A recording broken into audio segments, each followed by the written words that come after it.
Hey, how's it going? Welcome back to another episode, back at it once again. Hope you're all doing well, hope you're all doing funky fresh. Hello! Yeah, so started a bit better on time today, pretty happy with that. Pretty happy with clicking the start stream button at the right time. Too hot, mood.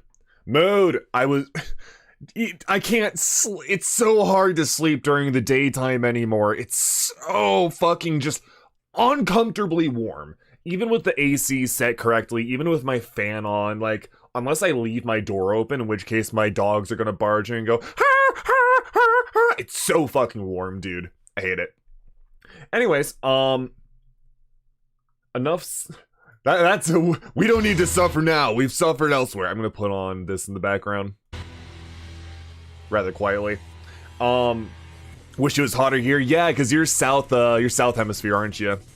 No AC. What the fuck? Why do you not have AC? Bish, get yourself a fucking fan, like a window unit. What the fuck? Excuse me, my god. Today, though, we're doing some Ultra Kill stuff.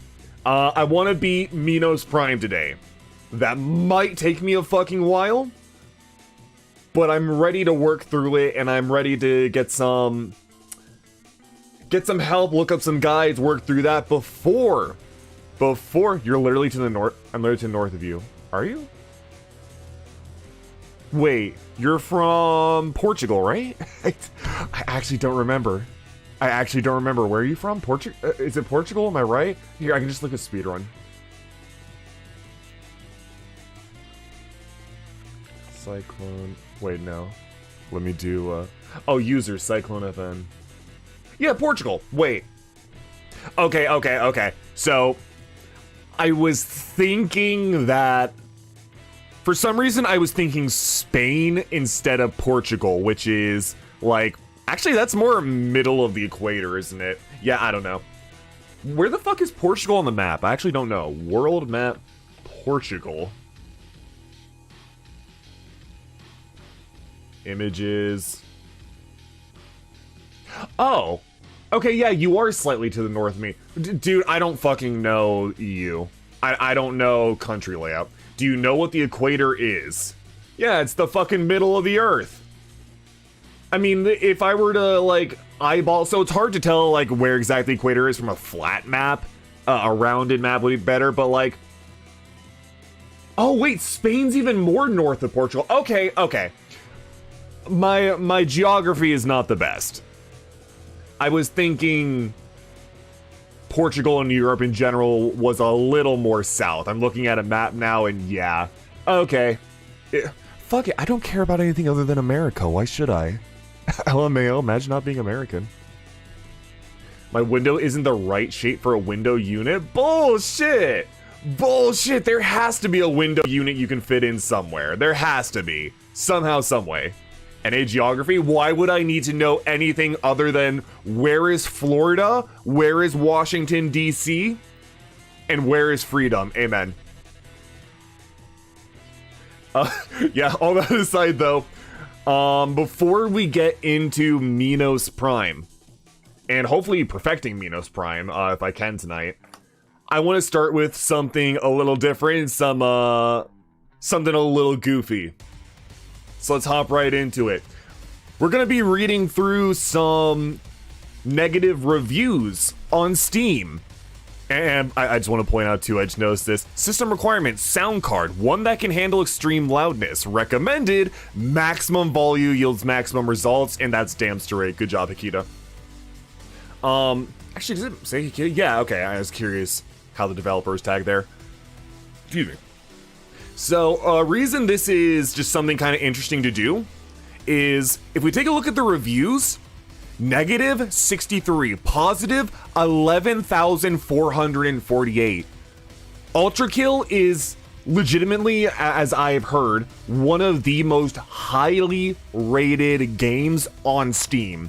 Let alone the highest rated game in the New Blood catalog. It is one of the highest critically rated, or I guess fan rated games on Steam. It is insane to me almost 11,500 positive reviews to 63.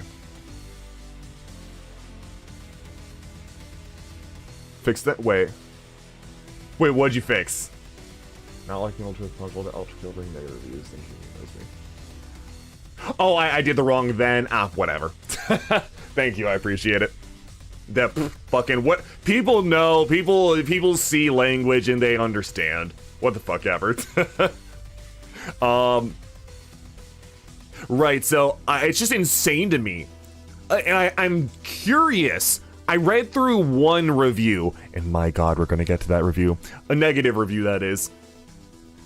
I was curious, like, what could people actually have against the game right now?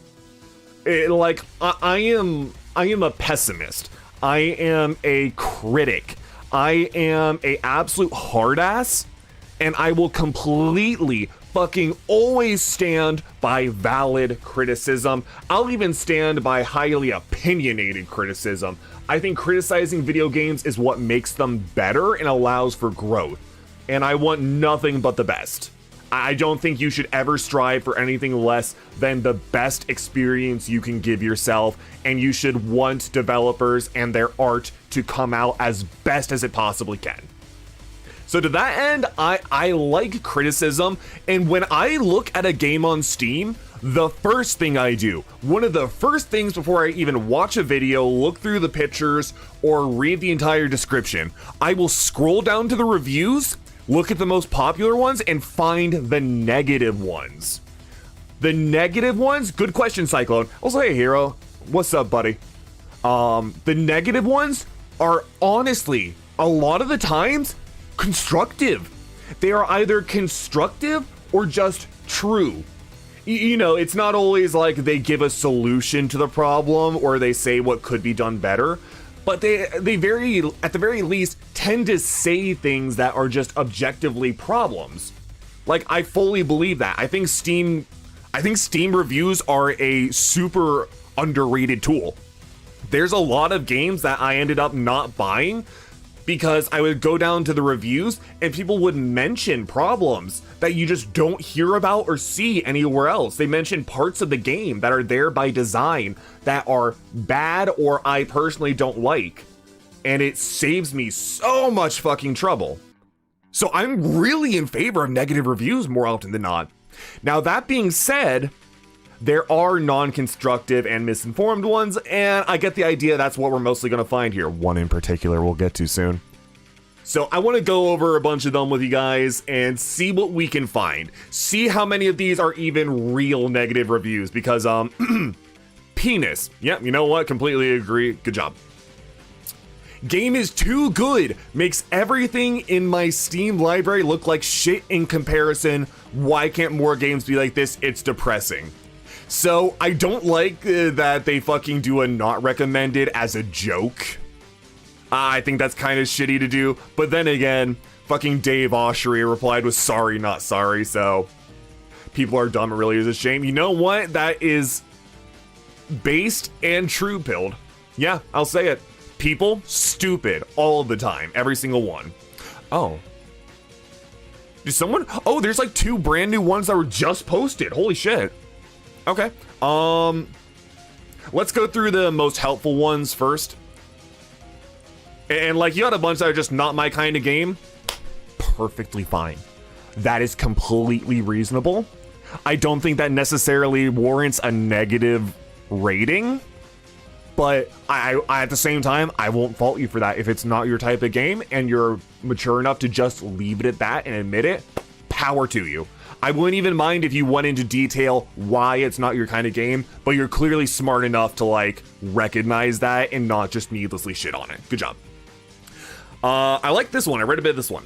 I'm guessing you're scrolling through the pathetic 56 at the time of writing negative reviews out of over 10,000 because you're looking for reasons to dislike this game your annoying friend keeps pestering you about to play. I'll be honest here, the prelude and a lot of demo portion of this game, it isn't nearly as good as the rest of the game. I don't personally agree with that, but I can I can see how someone might feel that way. Boring corridor after boring corridor in the most drab colors you can think of, with gameplay that a newbie who doesn't yet know hidden and nuanced mechanics would find mediocre. Again, I kind of disagree with both those points. I know a lot of people think that the Prelude corridors are boring and like not very interesting looking, and like I understand that, but it's purposeful. And if you push beyond like the 20-30 minutes it takes to get through those, you're then instantly met with the swap and it goes, oh, okay, I understand now. Even the demo moves beyond that point. Give this game a chance and it only gets better and better the more hours you sink into it. The later levels are full of color, personality, and most importantly, solid gameplay, which I think the prologue has. It seems weird to say like, oh, well, a newbie player wouldn't know hidden and nuanced mechanics. Yeah, but you can still find a ton of hidden and nuanced mechanics within that prologue and demo area. I'm pretty sure you can get the fucking coin revolver, and from there on, the world's your goddamn oyster. Let alone parrying is something you have from the beginning, so... I think a creative enough player or a lucky enough player would find those things, like, just fine. They have the ability to. The later levels are full of color, personality, most importantly, solid gameplay. The secrets this game hides are the entire other half of the experience, and appeases those looking for something harder. I do agree with that, but like I also, there are secrets in the prologue. I don't know if the secrets are in the demo. I don't know if that's true, to be honest. My recommendation, stop looking at negative reviews and give this game a chance. An experience like no other and absolutely worth your time, even if you don't end up liking it. So, overall, I enjoy this vision of the review. Also, 268 fucking hours. God damn. I enjoy that this guy is like trying to give a slightly balanced perspective. He's seeming to appeal to the people who would look for reasons to dislike the game. And like, let's say I'm a really angry, disgruntled gamer who went, oh, what the fuck? I hate the demo. Why do people keep pushing this? Let me look at negative reviews to see if anyone even agrees with me on this. There's use to this review for someone coming in and going, oh, okay, well, maybe I missed something. They might be open to reading this. At the same time, that sort of opens two problems. One, you're putting a negative review on the game. That kind of hurts. And that hurts because reason two, someone who's going so far as to filter to just negative reviews and only read negative reviews is probably not going to be swayed by you essentially trying to trick them into reading a positive review, right? If they were open enough to the idea of the game being positive and trying to understand why it's positive, they would read the positive reviews, right?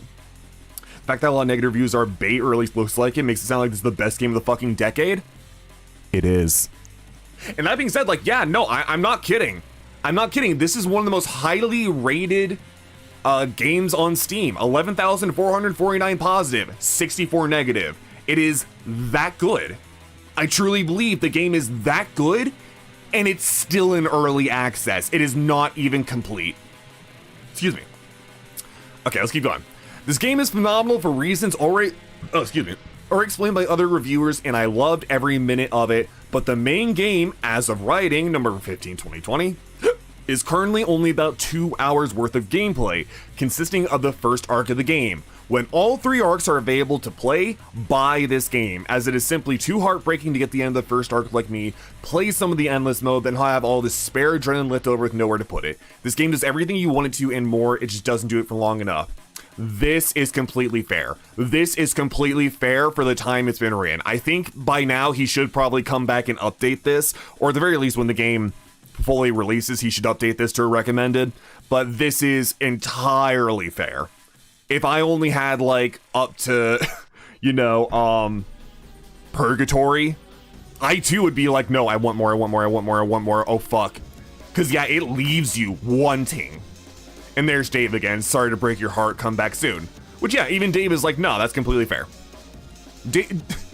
I think Dave's a bit of a cuckold, to be honest, but he's a good PR guy. He is a damn good PR guy and a damn good publisher.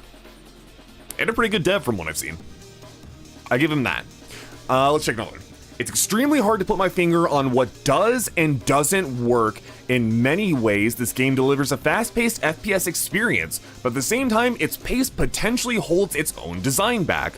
Interesting, what do you mean by this? Ultimately, the game can be a strange mix between very fun when it's at its best and disappointingly boring at its worst. When and how is it boring? I wouldn't necessarily condemn this game as clunky, unfair, or messy, true, but it still fails to excel past these flaws. Well, can you describe the flaws? After about a few hours, the game is finished its few levels, and this was posted November 7, 2020, so they only really had like part of the first act. While many levels are visually interesting, many of their layouts do not complement its heavy use of platforming and simultaneously chaotic fighting. The most solid of these levels in my playtime was Limbo. Some of the beginning levels were fun to explore before abandoning all hope as I entered, albeit bewilderingly short-lived experiences as much as I enjoyed. Bewilderingly short-lived experiences as much as I enjoyed its harsh industrial... Wait. The most solid of these levels in my playtime was Limbo. Some of the beginning levels were fun to explore before abandoning all hope as I entered, albeit bewilderingly short-lived experiences. Oh, okay, that's just... I think I understand that. Limbo's serenity versus its chaotic encounters and rapidly changing music, which was quite splendid and full of freeform intense drumming, are undercut by confusing level design. Speaking of splendid music and freeform intense drumming. Okay, so, you know, calling the level design confusing, I frankly disagree. The levels are mostly straight lines. They branch in certain ways sometimes, but they branch in such small and linear ways that I struggle to understand how you would get lost if you don't like... If you're the kind of person to get lost in a Walmart, then maybe, you know, maybe you would have trouble, but I think this is just... Aside from being a personal take, I think it's just not true. I don't think the levels are confusing in any way.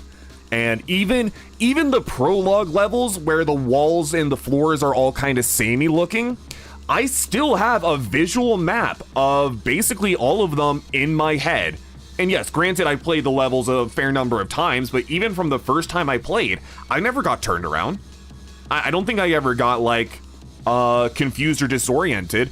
More than like one time I got turned around. I walked into a room I was previously in. Oh wait, I recognize this layout and the room is fucking covered in blood and gibbs. I think I've been here before, right? It's a matter of low playtime. I mean, not necessarily. Not necessarily. I think there are games that are simply not well designed. If we're talking like level layout and world design, I think there are simply ones that are just confusing and not well made. Level design. Nah, I gotcha.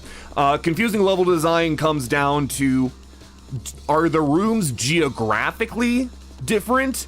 And are the rooms texturally different? Do they have the same textures plastered all over? And are they the same like gray-brown corridor? Yeah, okay, in that case, I might understand. Like, I can completely understand that being confusing. Like, to look at some games I enjoy. Arx Fatalis.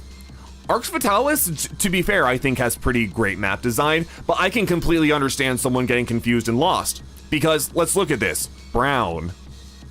Brown. Brown. Brown. Brown. Or yeah, like like the water temple in OOT. That one, like, plays on a vertical axis so strong and leans on it so heavily that it does end up being confusing when you have to also factor in the water. In this case, like, I think that's like a problem with geographical design. This is a problem with textural design. I see different textures going through here, but they're all the same, like, color palette, and they feel very, very similar. I can remember the level layouts pretty well from what I've played of Arx, but I can completely understand if someone just went, this all looks exactly the same. That's not the case with ULTRAKILL. I truly don't believe that. Expanding on this as well. There's something else. Many of their layouts do not complement its heavy use of platforming and simultaneously chaotic fighting. Okay, so I can kinda concede to that in the prologue, but not entirely. I think what this person might be referring to is, oh, I can't make use of wall jumps, right? Like, that's really the only thing I could see. Yeah, there are a few parts of the levels that are like tight hallways, but I see those as like, you know, one-off rooms within a level that has big open rooms with the geometry to climb up, geometry to walk around, divots and ramps. The combat in ULTRAKILL, I think, I'm guessing this person is going, well, there's not a lot of aerial maneuvering and there's not a lot of wall climbing, so it doesn't complement the movement. Except you're forgetting the slide. The fucking ground slide. The ground slide works into basically every single room in almost every single design of the game that isn't like covered in pits or water. If you're on the ground, you can fucking slide around. There's no stairs. There's very often not just straight jumps up, it's ramps. So you can fucking swoosh your way around. And then every now and then there are just straight like elevation differences that are walls. You can climb up those, you can get a high ground. And granted, you know, that wasn't so much the case in prologue when this was out. So I can kind of understand it, but I don't necessarily agree. And you can also factor in like the stomp, right?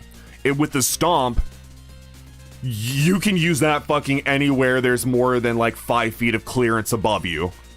You can smash anything below you, and anything launched up, you have more than enough time to pop out of the sky. Group reading? Hell yeah. Now, I want to go over some of this because I think there's interesting... There's very much interesting stuff to go through here. If you're just coming in right now, we're reading negative reviews on ULTRAKILL because I want to see what people think is bad about the game, assuming there is more than just like 5 actually negative reviews. I want to insult people who are dumb, and I want to give credit where it's due. So let's keep going. Not terrible, but confusing. When you lose the impetus it carefully sets up, it is an absolute letdown. I'm not sure what he means by that. By Lust... Oh, Lust was in at this point. Wait, fucking Lust was in by this point? Then what the fuck is he on about? Never mind.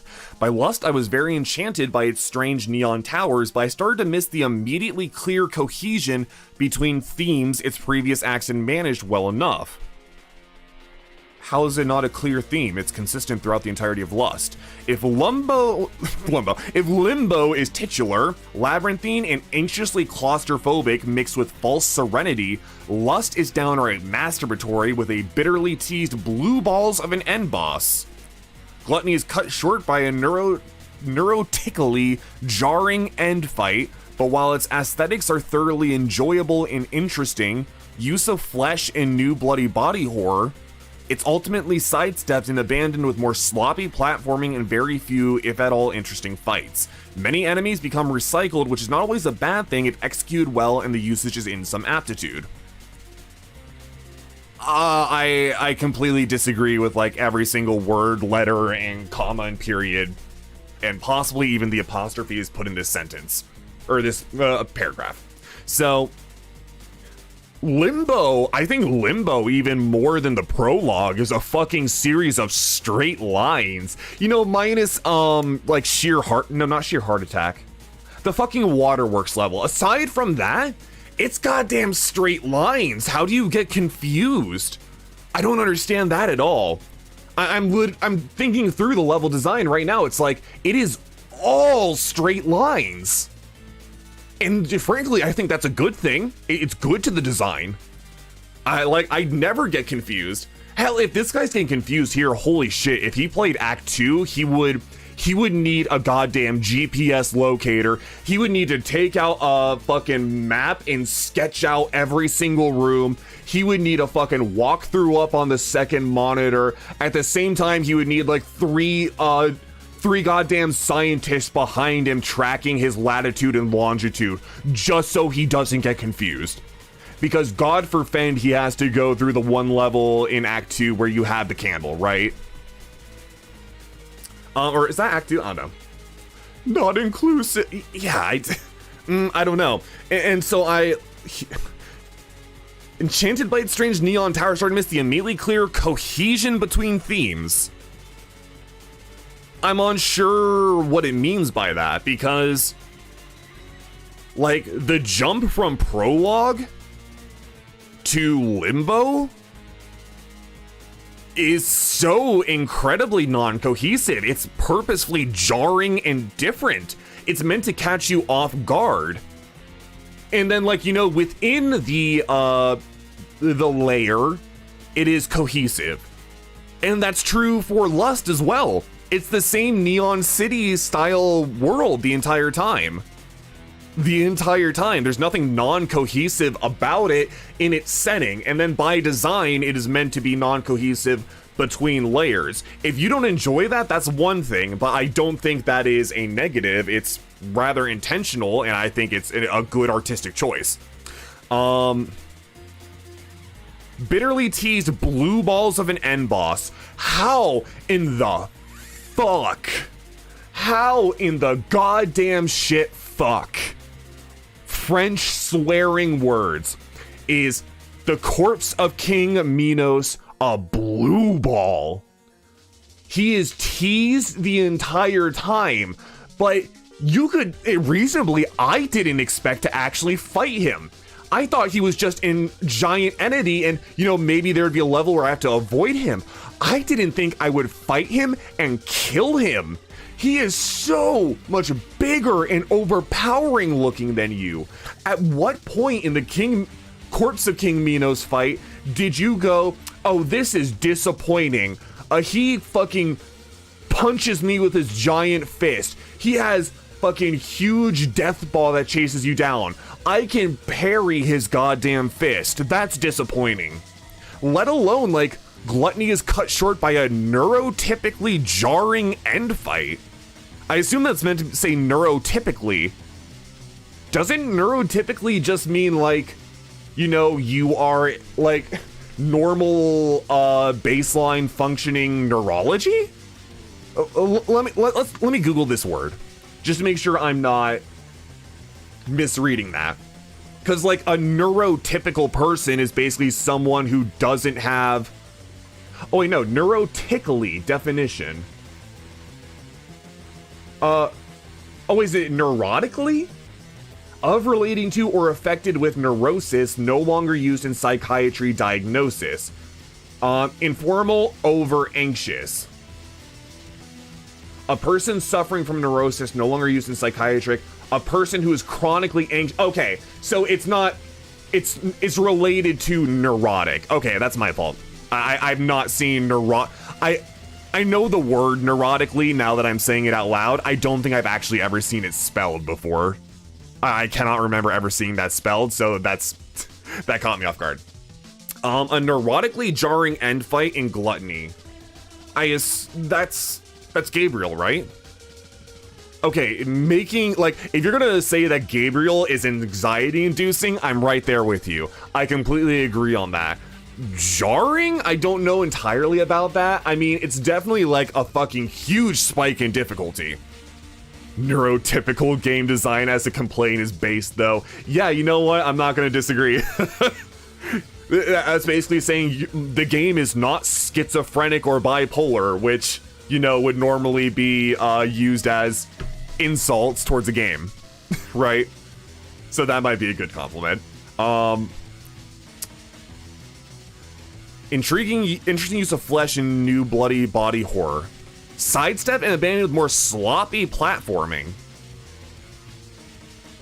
Sloppy platforming. I'm trying to think. This was posted in 7th of 2020. November 7th of 2020, so the newest act wasn't out yet. The desert wasn't out yet, so they're not referring to that. If they were referring to the desert, I might go like, okay, well, that's preference.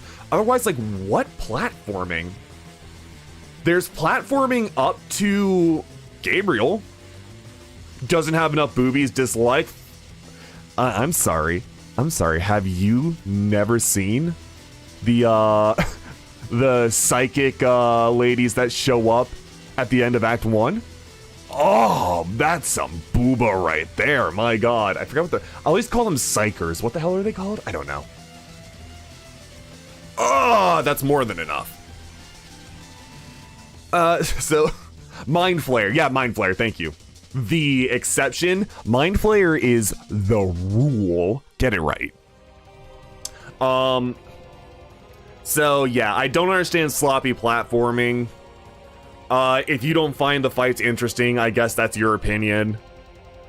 Enemies become recycled, which not always a bad thing if executing well, the usage is in some aptitude. Well, I don't know why make the point of enemies become recycled as if that's a negative, but then follow it up with, well, it's not always a bad thing, and, you know, they do it well. Is that just like a admission of, oh, well, they do this part right, or is that criticism? I'm not sure. The less fucking noticeable thing before greed? Absolutely. Absolutely, yeah. I'm trying to think. The only platforming off the top of my head is getting to Gabriel before greed. Is the climb up to Gabriel, is some of the levels, but like, I guess like the staircase area that houses the P1 entrance. You can call that platforming, but you never have to jump in that. I don't think. I think you can walk the entire thing. Yeah, and then like Lust? Is it Lust I'm thinking of? Yeah, Lust. Lust has some spots where like specifically it says, hey, do a dash jump. But that's so incredibly simple, I don't know how you would ever fuck that up. Let alone like find it difficult to do. There is the climb up the tower. Maybe that's not to their liking, but that's it. That's really all I can think of. Nothing else really requires platforming. At least not platforming to the extent of step up or jump up a level. Like nothing that would actually involve any mechanical skill that like a toddler couldn't do. Anyways, these enemies are a mix between visually delightful and idiotically simple. Okay. Green dispatchable hordes of chomper zombie-like flesh bags. Pepsi Man himself guarding hell. Okay, I'll concede to that one. Pepsi Man is goofy, but I like it. So if he doesn't like it, that's whatever. The filth. I mean, I think it's very much by design that they're, you know, very simple, disgusting-looking dispatchable, right? That's sort of by design. Opinions are opinions, but I don't know. Cyborgs with magma gem shotguns. Well, they're big projectiles because they're meant to be obvious. Like simple to dodge or parry. Elite cyborg fleshies with rapid fire. An Olmec statue floating head who shoots lasers. Never speak ill of my goddamn malicious face friend. I love him. He's a smiler.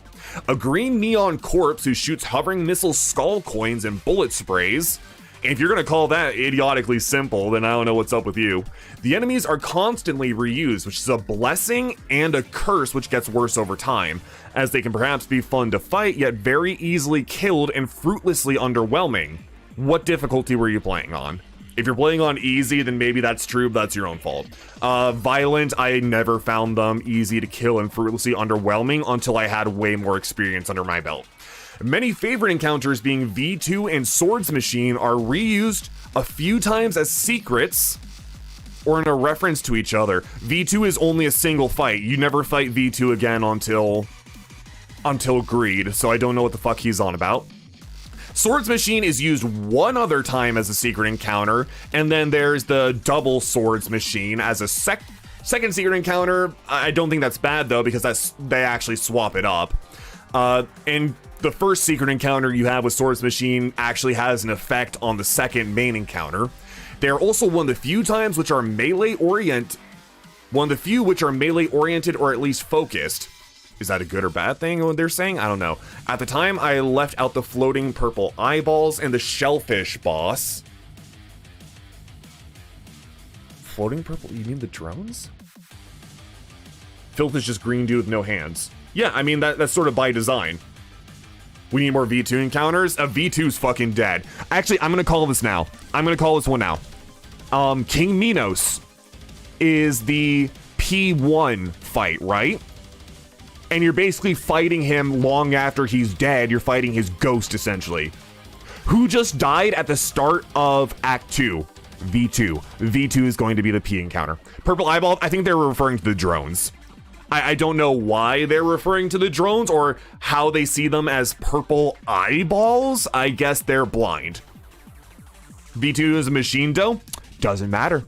Doesn't fucking matter. Does it? Do you think Hakita is going to let something like that stop him from making an extremely dope ass final Super V2 fight? Never.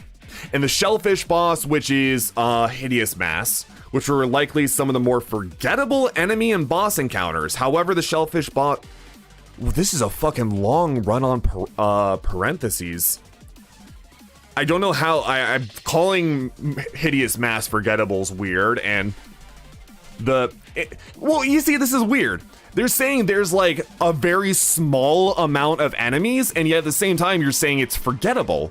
Yet clearly you're able to point them out right here, so you didn't forget them that much. The Shellfish boss shedded its armor and kept to the statuesque design rule adopted by Kerberos? The fuck? Does he mean Cerberus? Albeit not as confusing that a classically defined serpentine chimera beast is redefined as a statue of the lately damned to hell Pepsi Man, which it is full, I suppose. Why you're confused by the character design? Okay, Cerberus is meant to catch you off guard. It's meant to surprise you and bewilder you, but as soon as you see it, it's not confusing at all. It makes damn sense. Might have personality. Oh yeah, well no, he... Like the start of the second V2 fight, he cracks his damn knuckles because he's ready to kick your ass. So yeah, absolutely V2 has a personality, I believe that. Yet one of the greater times I spent against the whole crew of baddies ends up being its endless horde mode with a randomly shifted cyberspace grid. It's not random, but fair enough. A grind which seemingly soaks up most of your playtime. Calling it, I assume he's calling it a grind in like a negative way, which I have no idea how you would see it as such. It's literally completely optional. You can get more than enough currency to unlock everything just by playing the game. He's hate fueled. Hate's kind of like blood. It's kind of like blood. Let me find some more music. Here we go.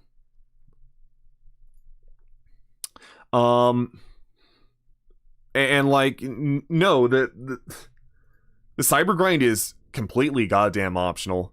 It is completely goddamn optional. And what world is it like? I've honestly not even done that much cyber grind. Most of my time has been playing the actual game. V3, oh fuck, don't even make me think about that. I do not find the enemies fit the hellscape. At times they are less threatening and downright goofy combined with the conditionally immortal healing system. Some of this game's greatest strengths are technically mastered by its sources of hypotext? Motherfucker is pulling out the goddamn thesaurus. What the fuck is hypotext? Hypotext is an earlier text which serves as the source of a subsequent piece of literature or hypertext. For example, Homer's Odyssey could be regarded as the hypotext for James Joyce's Ulysses. Okay. Think the game is bugged? It wouldn't surprise me. Technically mastered by its sources of hypotext. Almost everything it borrows from like a hypertext of various hell stories. The most obvious is the Infernum, more care dealt towards Devil May and less of its focus on Quake. Quite a tough task to redefine entirely, but should be considered to which end it can complete this well. English minor type review? Yeah, not wrong. Like, I'm long. When I write stuff, when I type stuff, I'm fucking long-winded if I'm not careful. And I like to use varied vocabulary. But goddamn, at least the words I use are like known by most people. They really want to put in their review. To be fair, I've done that before too. But yeah, that's what it seems like. So they don't think the enemies fit the hellscape. I disagree with that completely. The prologue, they entirely fit. And Again, like, after that, the scenery starts to change rapidly and drastically. And then you start having these same enemies show up in disassociated areas, which is, you know, to me, kind of the point. I don't know if he just missed that was purposeful or he just didn't like it. Insular and hyper-specific. Exactly. Excuse me. Conditionally immortal healing system. I mean, if you have to say it's conditional, is it really immortal? If you have to say it's conditional, I mean, fucking any game has conditionally immortal healing. If you're doing like your Call of Duty style health regen, or Halo, yeah, I guess you're conditionally immortal, but you still fucking die all... I'm sure this motherfucker would still die all the time in those games. If you're playing Doom, yeah, you're conditionally immortal if you pick up health until you run out. I guess that's conditionally immortal, but you still die. Run up to them and shoot. That works until you run up to them and they start blasting you directly in the face, or you start taking hard damage. Hard damage is literally designed to keep you from being immortal. Yeah, Doom 26 has glory kills. You're conditionally immortal in Doom 2016, but you still die. You're still very much capable of dying. Again, this reads as if he played on like an easier difficulty and is now upset that he had too easy a time. It's enjoyable and appealing. Oh, how long is this? Fuck's sake. This is enjoyable and appealing, but seriously fails to keep itself erected in... Christ, is this just an elaborate penis joke? In sustainable, thoroughly simplex... And is that a real word or is that a typo? Is that a real word or is that a typo? Simplex, adjective, composed of or characterized by a single part of... Motherfucker! Put the fucking thesaurus away! Think about what you're trying to say before you try to make it sound fancy. Sounds like a brand. It does. It does. It's like fucking Norwex or some shit. And retainable gameplay elements. Retainable? In combination with its stylistic achievements. I wish that quite simply, its style could match its substance, as it lacks sorely in content, few levels, enemies, and its short-natured gameplay desperately cry out for more of visually anything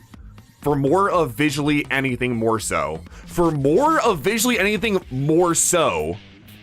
Is this meant to say for more of anything?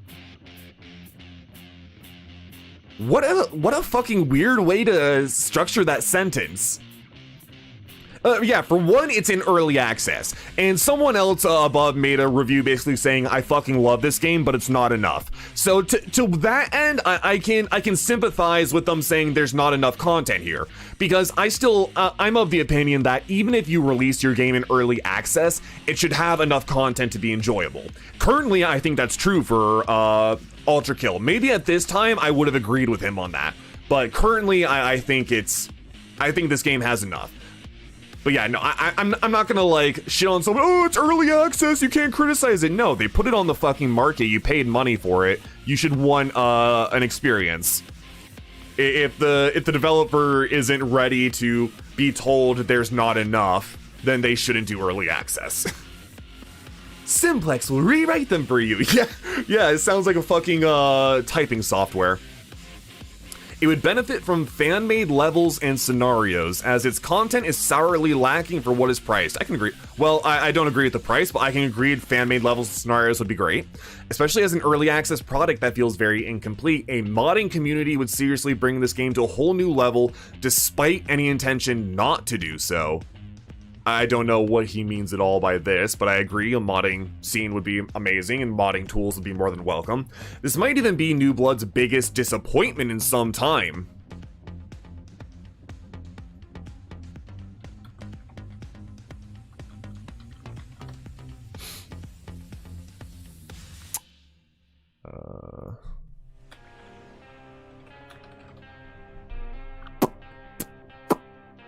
Let's see. Biggest disappointment, Really? Now, let's make something clear. I don't think there's a single bad game in the New Blood lineup. However, you're sooner going to say it about ULTRAKILL instead of Unfortunate Spacemen, which, despite being a fucking amazing premise that's super well built, has big ass flaws. You're not gonna say that about Kyle is Famous, which is literally just a fucking free to play party game. You're not gonna say that about Super Galaxy Squadron EX Turbo, which is such a wildly different game than any of New Blood's library. Like, I don't think any of those games are bad, let's get that right. But yeah, the game has 99% positive reviews is the biggest disappointment. Mavis Beacon teaches for both Steam reviews. Yeah, this really is fucking how not to write a Steam review. Step 1. Words.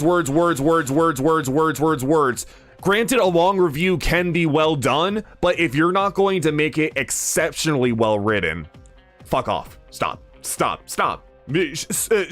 Cut it out. Shorten. Less words.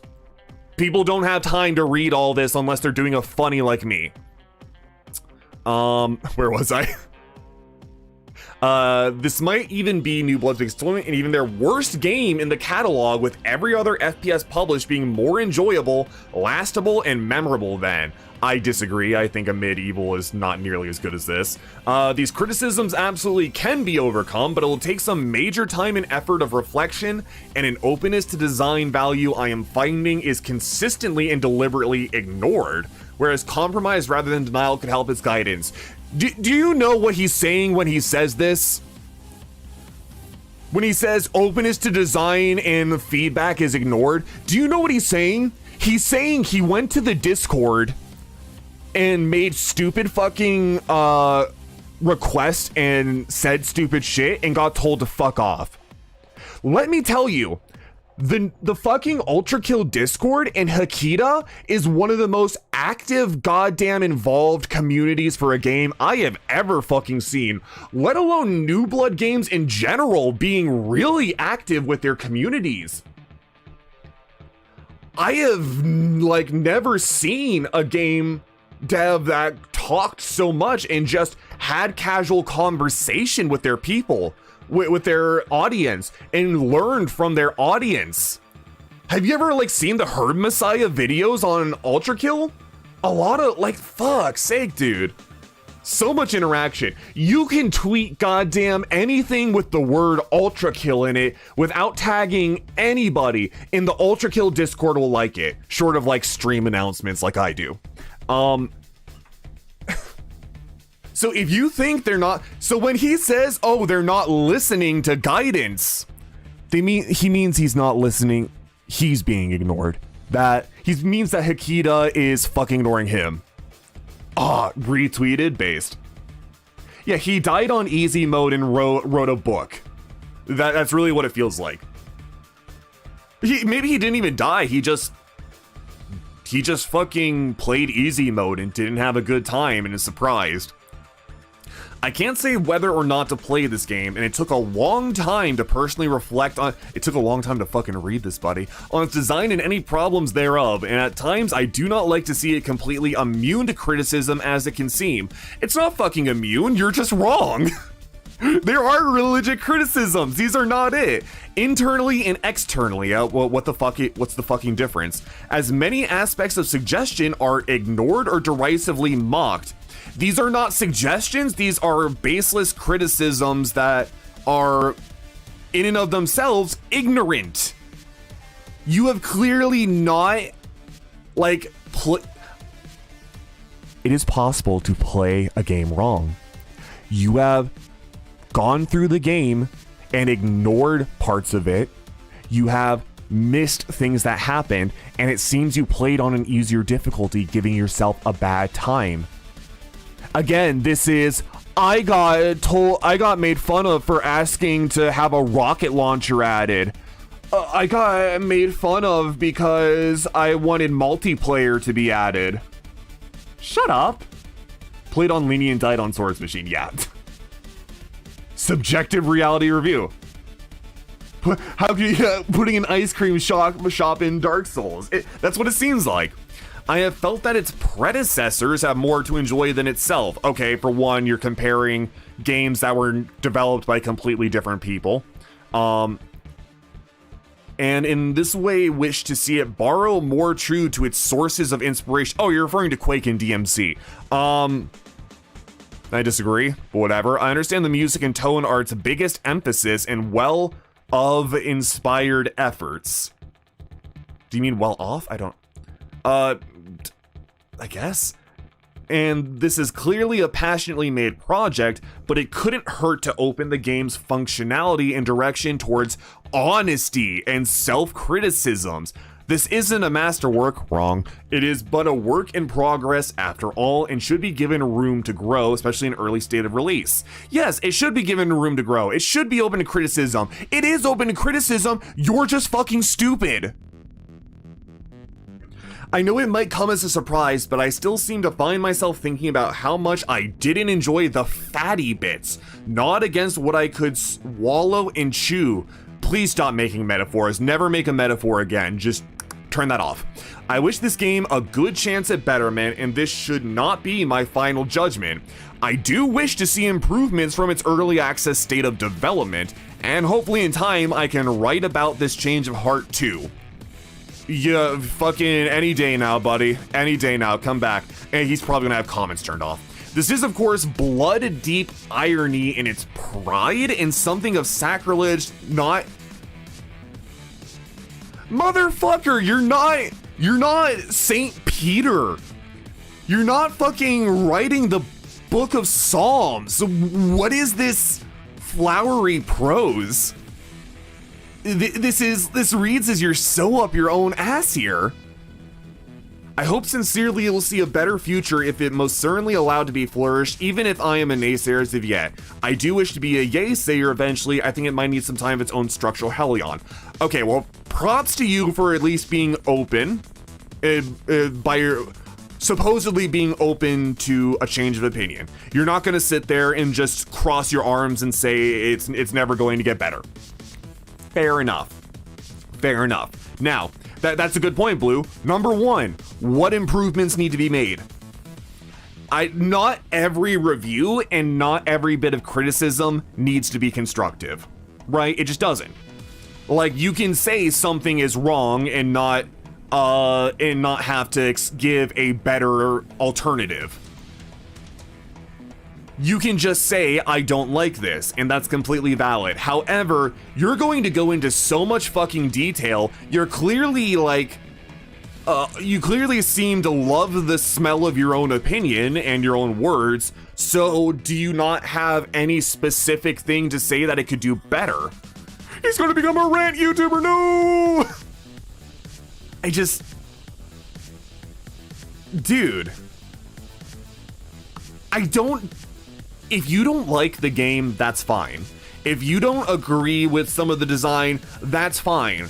But when you're trying to talk about it as if your opinion is objective, and as if you somehow have a better understanding of game design than this game, I think you're, of a game developer who is very clearly successful, you're insane.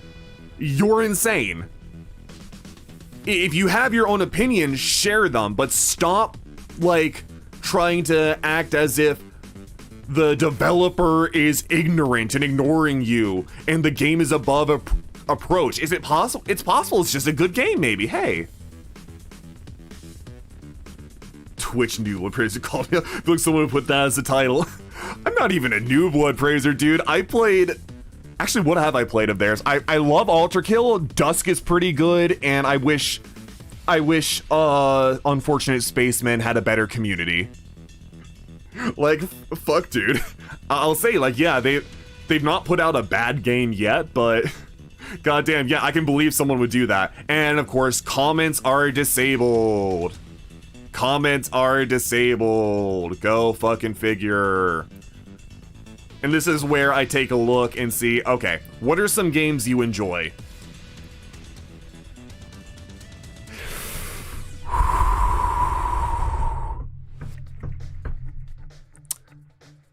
Salt and Sanctuary is so shit. Can I say that now? Salt and Sanctuary is such a shit game. Your featured games are fucking Tower Unite, The Beginner's Guide.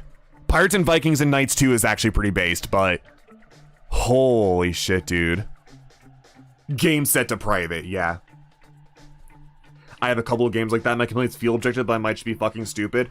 I mean, yeah, you're completely entitled to your own complaints. It's just important to recognize when what you're saying is objective or it's a preference.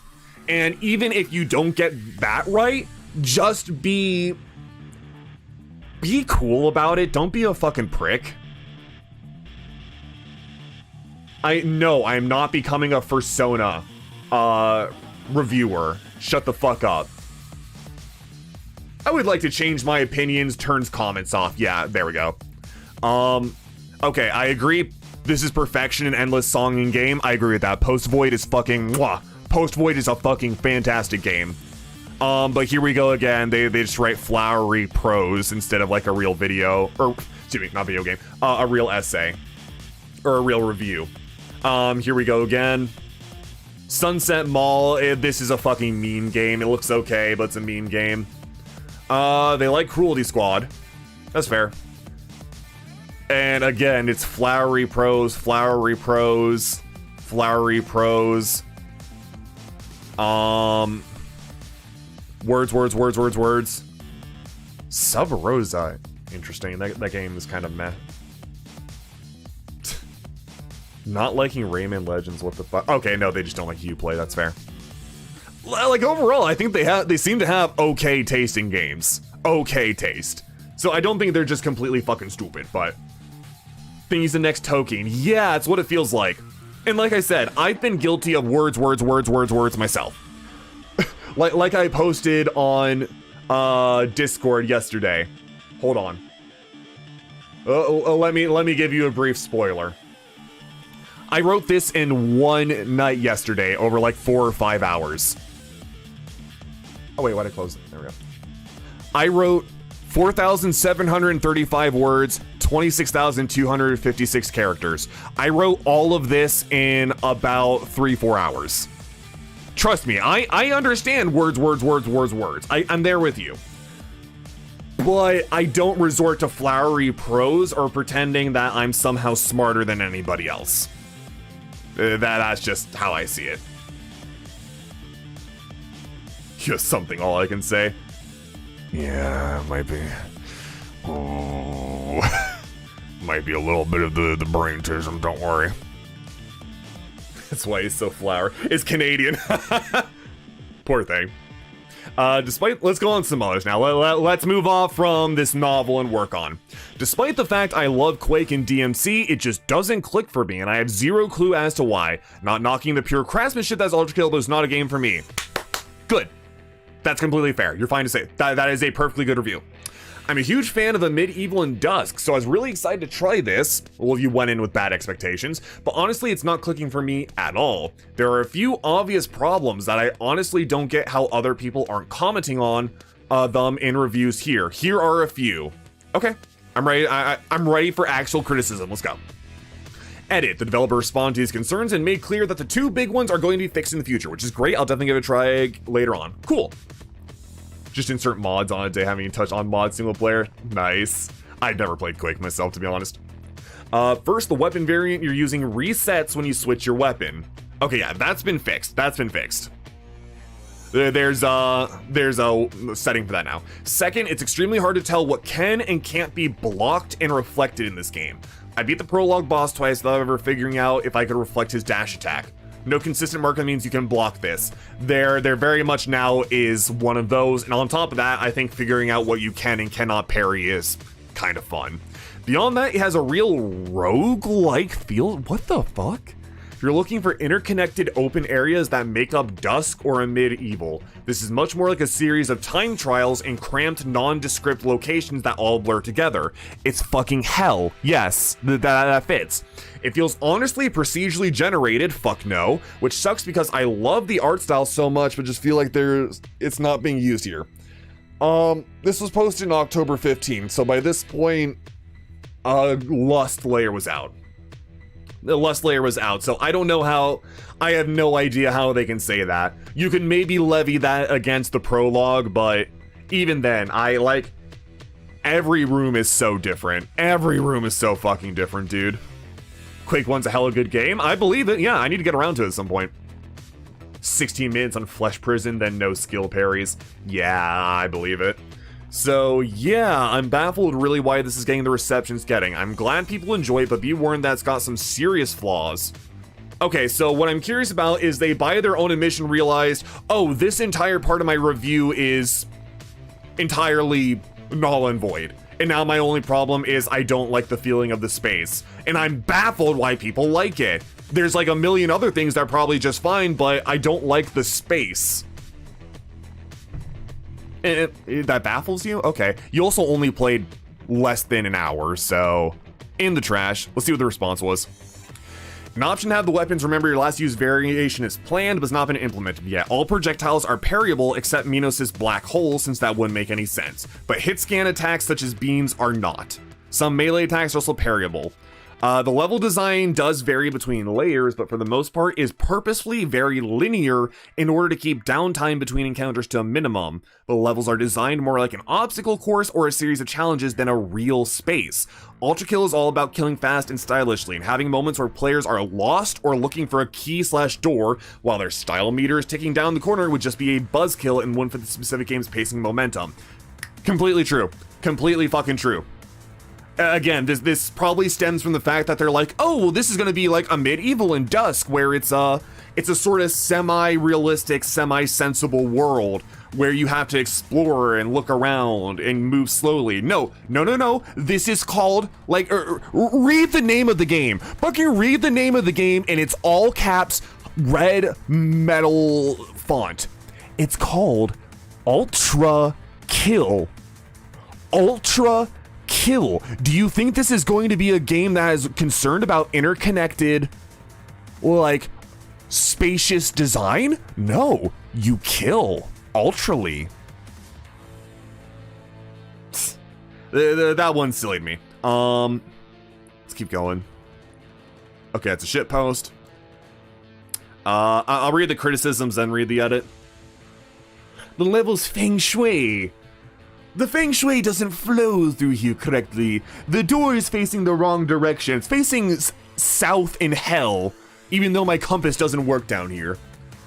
Conceptually good game ruined by one major problem. It is a score attack game based around playing stylishly, yet the score system prioritizes high damage over pretty much anything else. This boils down to anything which is not high damage being useless for high scores.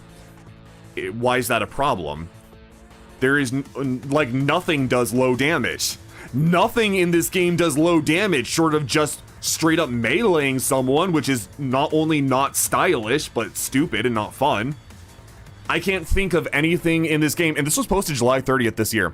I can't think of anything you can do in the game that counts good towards stylish meter that is not in and of itself stylish.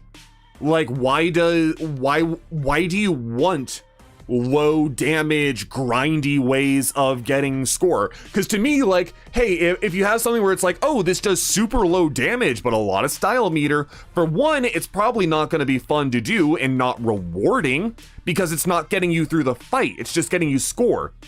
You need to do all three at once. You need to do four things. You need it to look stylish, you need the execution to be stylish, you need it to give good points, and you need it to help you through the fight instead of doing nothing.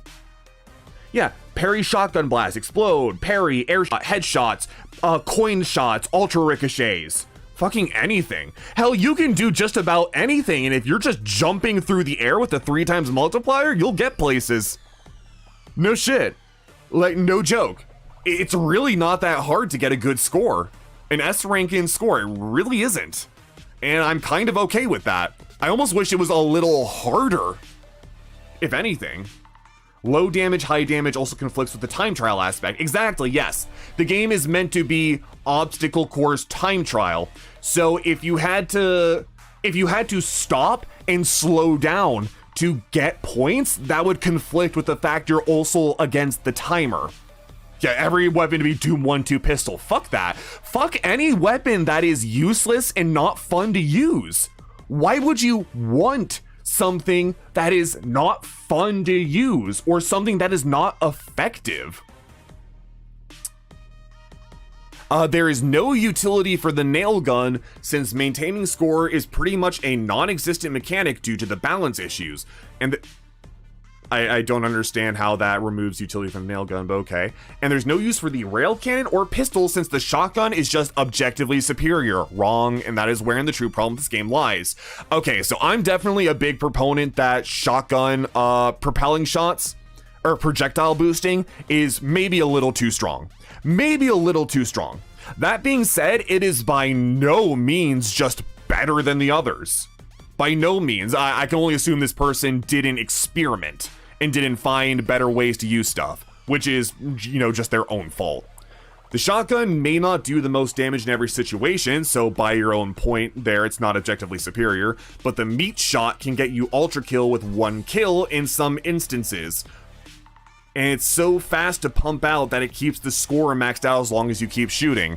Okay, so now if we're talking about utility, what's more like, again, you're focusing on one aspect of the equation at the time. You're saying, oh, well, the shotgun will get you the most points. And I do kind of agree there that the shotgun gives too much projectile boosting.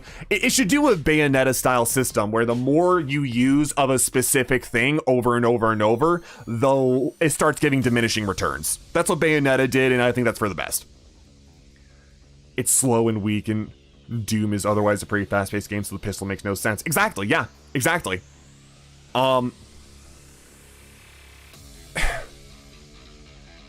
Yeah, and just to this guy's point, like, but the thing, even with the fact that projectile boosting gets you a shit ton of points, the fucking rail cannon does that too.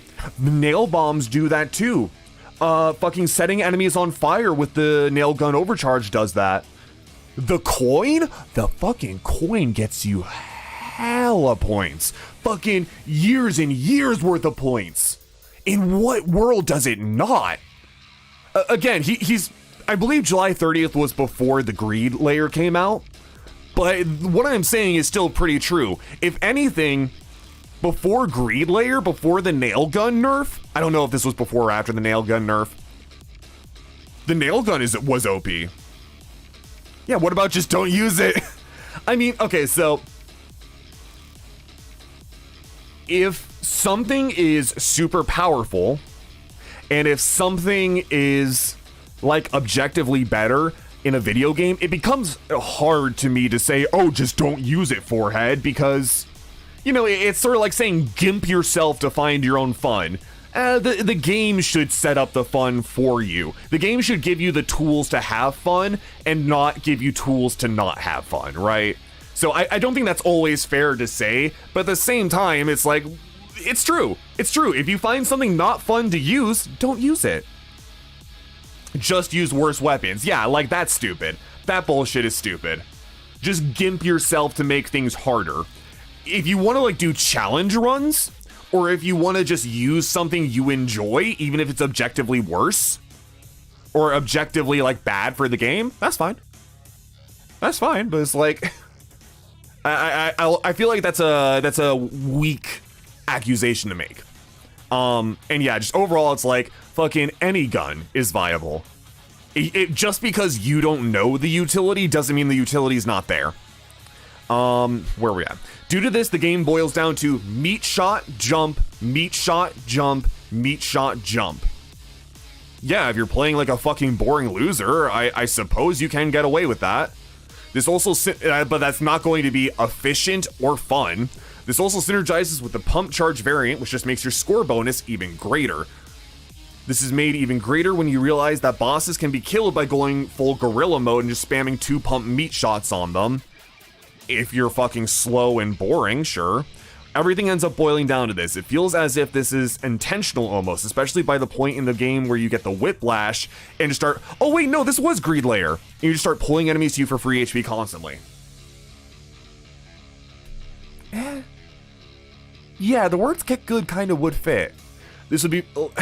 So this is a thing too, where it's like, a quick comparison I want to make is, years ago, if you're familiar with Red Letter Media, two of the members of Red Letter Media, Rich and Jack, used to do their own game review YouTube channel. Jack actually works for The Escapist. Jack also had a really, really fucking awful take on one of those videos. They did a review on Vanquish, and in it, Jack basically said, yeah, I just sat behind cover and played it like a cover shooter. And it was boring. And everyone, goddamn every person and their mother said, why would you not use the fun system? Sure, you can get away with playing boring, but that's your fault. The Doom Pistol means acquire yourself another weapon and clutch backup. It's a map maker's tool, if anything. You can funnel the players to specific areas when they start with pistol only, help them pick their fights easier, and work up for better weapons. Yeah, like, in that comparison, it's like, there's nothing like the Doom Pistol in this game. There really isn't. Every weapon's useful. The fucking first gun you get in this game is literally placed on a pedestal under a spotlight. Picking it up gives one of the biggest, most bombastic intros ever. And it's the fucking pistol. It's that good. This would be fine if, as a playstyle, if other playstyles were comparable in score. So, at this point, again, he's just wrong. He is just wrong. You can look at my own VODs of playing the game and see me getting P ranks on every level. I used all the weapons and basically all the tools other than, you know, I tend to not use the knockbacker, and I don't use the whiplash much, but tomato. Those are the only ones, but even then, I know they do have fantastic uses. So he's just wrong, and that is objectively incorrect. I have proven otherwise. Now, if he's saying that in the point of like, oh, I want the highest score possible, at which point I'm like, why? There's no leaderboard, there's no one to compare to, you just go for S rank. But even it has its purpose. Yeah, exactly. Even it has its purpose. That's sort of a different conversation, but yeah. And so, like, even if, let's talk about the other styles of play though, right? With any style of play, with any weapon, you can clear a level, you can P rank a level, you can speed run levels. I think the only weapon that's really not used in the speed run is the fucking drill rail cannon variant. That's it. That's how useful every single tool is. So he legitimately, this is an actual case of him just being objectively wrong.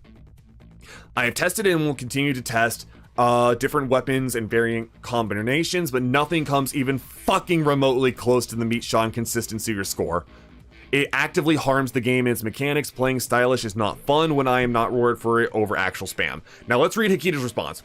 The style system currently doesn't have stale action negation, which ends up causing it to be possible to just stick to one weapon and still get high style ranks. We're planning a reworking of the style system that better incentivize variety, but since I do most of the development myself, I haven't found the time to do that yet. The nail gun is getting buffed in the next patch as well. Okay, I'm very, very happy he pointed out. Stale action negation is super important to this. And that's like the one point where, that's the one point I could give to him. Then he had to edit. Hikita responded with intended changes for the nail gun being buffed and future implementation of a reworked style system. Thank you for responding seriously to the post and reading through everything. Okay, there we go. And just like that, all is forgiven. Just like that, all is forgiven. You fucking realize that Hikita is there to listen. You are away, like you can fucking see that he is listening to you, and you're not going to cross your arms and shit your pants. Good. Good. And frankly, I think, you know, the action negation, stale action negation, that's a good thing. That is a good thing. And while I think you're silly for some of the things you say, you're not entirely wrong. So I think we can work that out. Basically just using regular pistol piercer. I didn't know how to use other weapons. I mean, yeah, well, that's part of Ultrakill to me. It's not just getting through the levels and surviving. It's learning your tools, learning the most fun and best ways to get through the levels. That's Ultrakill to me. I want to absolutely strangle whoever the fuck developed and designed the Gabriel fight. I hope you fall into a pool of dildos and can't find your way out. I beat him and I'm still mad about this boss.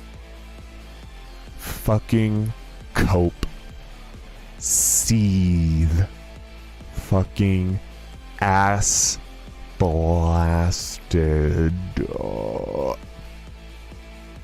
be fair, V2 and Gabriel are definitely walls. They are fucking huge spikes in difficulty that are so tremendously bigger than basically anything else in the game. That being said, Seethe. Cope. Alright, let's start reading some more of the recent ones here. I won't do this too much longer. I'm surprised I got an hour and a half out of just this much. Holy shit. Is he playing in 2 times the speed? Fuck, I don't know, dude. I struggled with Gabriel a bunch when I first fought him, but I came back and saw how to get around it. I saw ways to cheese the fight, and I saw effective ways to kill him. Now I've P-ranked him. Easy. I don't know about this game. It seems like it could use some work. I got past V2 on the hardest difficulty you can start on. It was all around just poor game design as far as that boss fight went. I spent nearly 3 hours trying to beat him, shooting him with my shotgun, switching weapons, dodging, sliding, all that. I would randomly go flying into the air because the arena has ramps on it. And that's not your fault for sliding off them. The boss can shoot you pretty much no matter what you do. Not true. Dash right past him, full 180 no-scope you, spray him with nails, doesn't matter, he can still see you. Why are you trying to spray him with nails if he's a distance from you? That's not accurate. Dodge too early or he is behind a pillar then pops out for 0.1 ms, shoots you. Always on target, really aggravating, felt really lazy, so I read some comments. Parry those boss attacks, so I did. The shotgun was his strongest attack, also lazy. How's that lazy? No matter how many pellets hit you, it does 25 damage. Wow, cool. Barely get hit, 25 damage. Take a blow to the face, 25 damage. Hey, guess what? There's a way to heal in the fight too. Are you taking damage? Guess what? You can heal by hurting him too. Holy shit. Take a full blow. Well, it also does 25 damage to him too. Yeah, that's right. All his other attacks are pretty weak or easy to avoid. But if you parry, but you're just complaining about him sniping you. But if you parry his shotgun blast, which will always have a little ding and a set delay before he fires, stand real close and super easy to parry and does like 25% of his max health and damage. So after 3 hours and reading that comment, I decided I would try to parry. I realized his shotgun blast did huge damage if parried. So after 2 attempts, I decided to not even shoot and just parry his shotgun. Barely moving, I killed him like a few seconds. Wow, if I want to play a quick time event, I'd be playing something else. Are you fucking serious? You're gonna open with V2 is the hardest difficulty. It was all around poor game design. It was too fucking hard. It's unfair. It's bullshit. You can kill him just by standing still and parrying. This is too easy. I'm not gonna play Uno. Which is it? Which fucking is it? Is it too hard or is it too easy? Make up your mind, dipshit. Yeah, and where can you not dodge his attacks? Dashing has literal iframes. Literal iframes. It's not easy by any means. But it doesn't do, not everything does 25 damage a hit. It's too hard, but then again, there is a way to do it that's really easy. And if I do it the hard way, I'm going to complain. If I do it the easy way, I'm going to complain. I am incapable of being pleased. Okay. Is it really anything like Devil May Cry if the music doesn't have vaguely sexual lyrics? That's a joke. 1, okay. Do not play it at 3? Yeah, okay. Joke. It's probably the most blandest game I've ever played. The music is boring. The movement is clunky at best. Just overall terrible game. 1 hour. This is one of those times where I really do want to give the benefit of the doubt and say, okay, that's their opinion. Like it's your opinion if you don't like those things. I wish you would elaborate on why. Maybe give some examples, but you don't need to. You're making a review voluntarily anyways. Whatever. Just... I don't know. What is your point of reference right now? What is your point of reference that the ULTRAKILL soundtrack is boring and the movement is clunky? what fucking god tier game have you been playing before this that is somehow like way better? What FPS have you been playing that has that much of an amazing like soundtrack and movement system? Can't make shit up and hide behind it's my opinion, but it's not making shit up. It's not making shit up. It literally is just an opinion. There is. So I would argue that there is. Ultra Despair will shut the fuck up. I would argue that there is objectivity to art, right? It's possible to listen to sound and to move a character and to see a visual and go, there is objectively good qualities to this. To that point, I would say, well, it is sort of objectively wrong. But at the same time, you can have subjective feelings on objective matters, and art's interesting insofar as you can have a subjective opinion and walk away holding that, and you're not necessarily wrong for it. You're just different.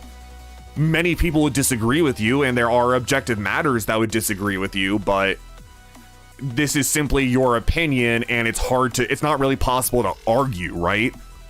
If you think the music is boring, I think you're fucking boring, but what do I say against that? No, the music is actually amazing because it uses breakbeat hits and it has light motifs like that. He doesn't care about that, so how do I argue that? The movement is clunky at best. I have no idea what he fucking means by that. And clunky to him could basically mean, oh god, I'm not carried to the end by holding W. So this is one that's like, what do I say about this when you give me nothing to work with? I think you're just kind of an idiot. Okay, we're gonna get to this one in a second. This is the creme de la creme right here. And yeah, just these last ones, not my kind of game. 5 out of 5 shooting. You get guns to shoot enemies like FPS games and wins by killing all enemies. Good. This is just a piss take. Okay. So here, this review right here is what inspired me to do this today. This right here is fucking...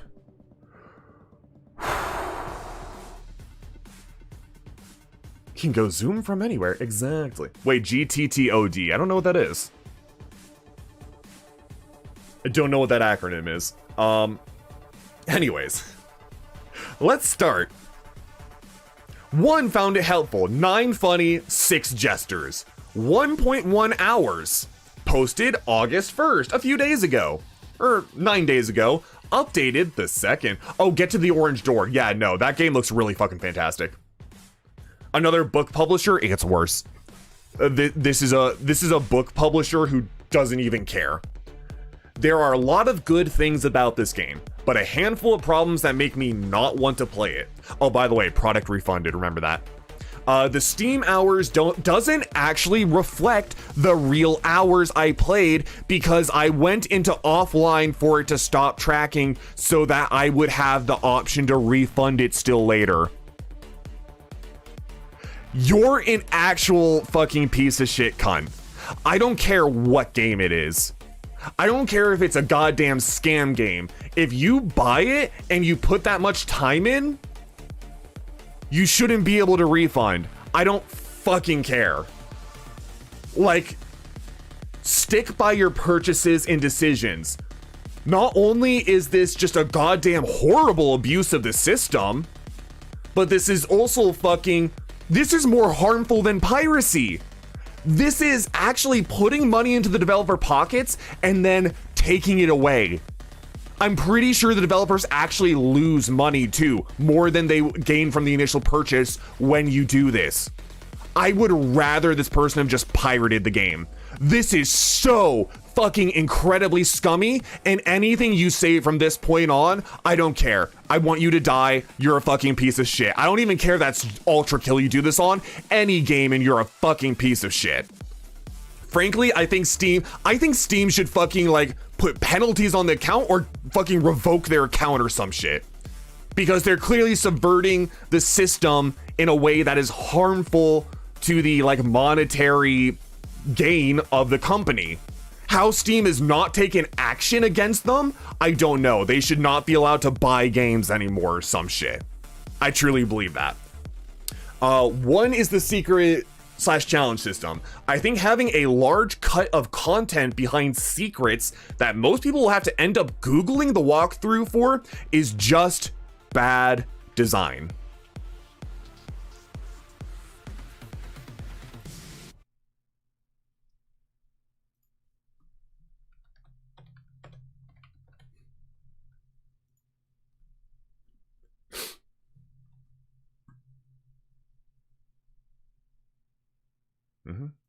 Okay. Okay. Okay. We're gonna. Yep. Okay. Cool. Okay. All right. Let me get a visual demonstration out for you. Okay. Let's get a visual demonstration on the board here. Make that smaller. Yeah. Okay. Let's get a visual demonstration.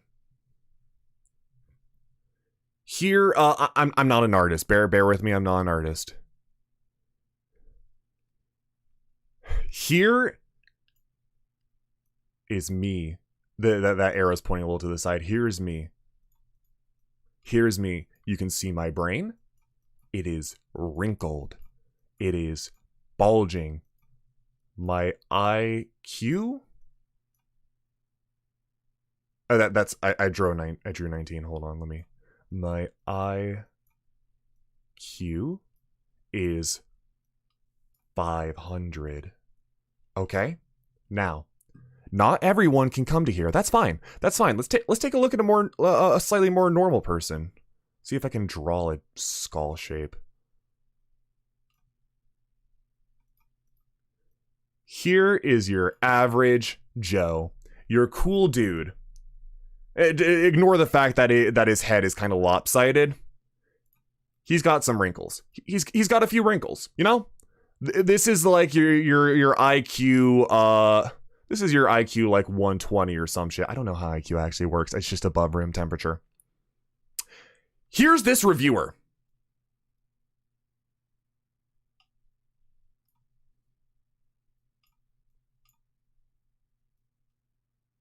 Here's this fucking reviewer. You know what? That's not deep enough. You know what? That's not deep enough.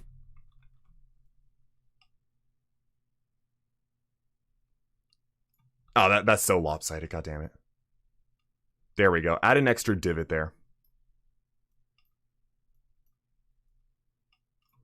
Here's this reviewer. Notice something missing. Do you notice something missing here?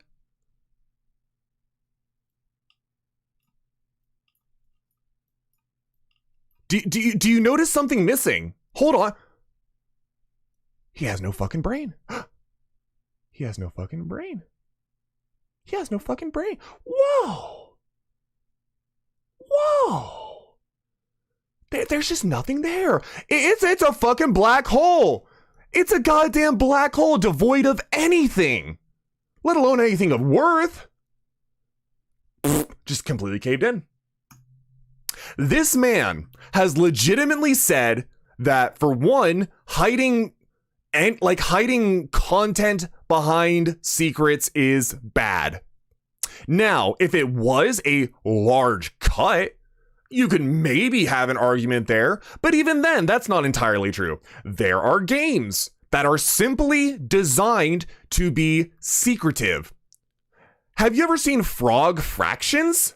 Have you ever seen Frog Fractions? That game is entirely a goddamn set of secrets. Completely. But not only are you going to say that, you're going to say most people will have to end up Googling the walkthrough. This game has some well-hidden secrets. I would say, maybe like the Civi secret and the Mandalore secret are pretty goddamn well hidden. That's fine. That's two. Every other fucking secret in this game is so incredibly well shown, so incredibly easy to find. It takes maybe a minute of looking around, seeing what you can see to find the secrets. I'm not even saying this as like your opinion is wrong. You are just a fucking idiot. You are just a mentally malformed idiot if you actually have problems finding that stuff. Yeah, that person shut the fuck up. That even brought you out of lurk. It's that bad. It is scummy to go offline to scam the system, but cutting out your game when you lose connection to the internet is maybe worse. The whole purpose of Steam was to provide DRM that didn't make purchasing the product objectively worse than pirating. So reason put up with Steam. Yeah, no, I mean, I don't disagree with that. I'm not saying like you need your connections cut off if you're offline. I just think that if you dodge the system like that, two things. One, it should probably still track your time even if you're not online. And of course, there are ways to cheat around that. But two, if you do cheat around that, let alone fucking admit to it, there should be consequence. A way around is maybe add an offline counter to your playtimes, add online variables so people can't really cheat the game time to get a refund. Exactly, yeah. Yeah, I completely agree with that. It shouldn't like fucking cut off your game if you're offline because DRM. Just flying to total. Yeah, okay, no. I'm just saying I agree with you. I'm just saying I agree with that sentiment. It shouldn't cut off your time, but it shouldn't cut off your access. But yeah, no refunds. Fuck no. We need refunds. We need refunds so badly. But yeah, that's how bad this has started out. Every sentence has been an entire fucking train wreck. Especially because you literally cannot know what the challenge for a level is until after you've beaten it. So if you are the type of person who doesn't want to rely on guides, you'd have to write it down and play it. Oh no. Oh no, I have to play the level a second time. Oh, the levels that can take like a minute or two to complete. One of the challenges being beat the level in 10 seconds. I have to play it a second time. What? You have to, oh no, you have to play the game more. Oh fuck, the arena shooter. That is a series of gauntlet levels with score attack systems. You have to play them twice. And then you have to look it up on how to do the level the first time.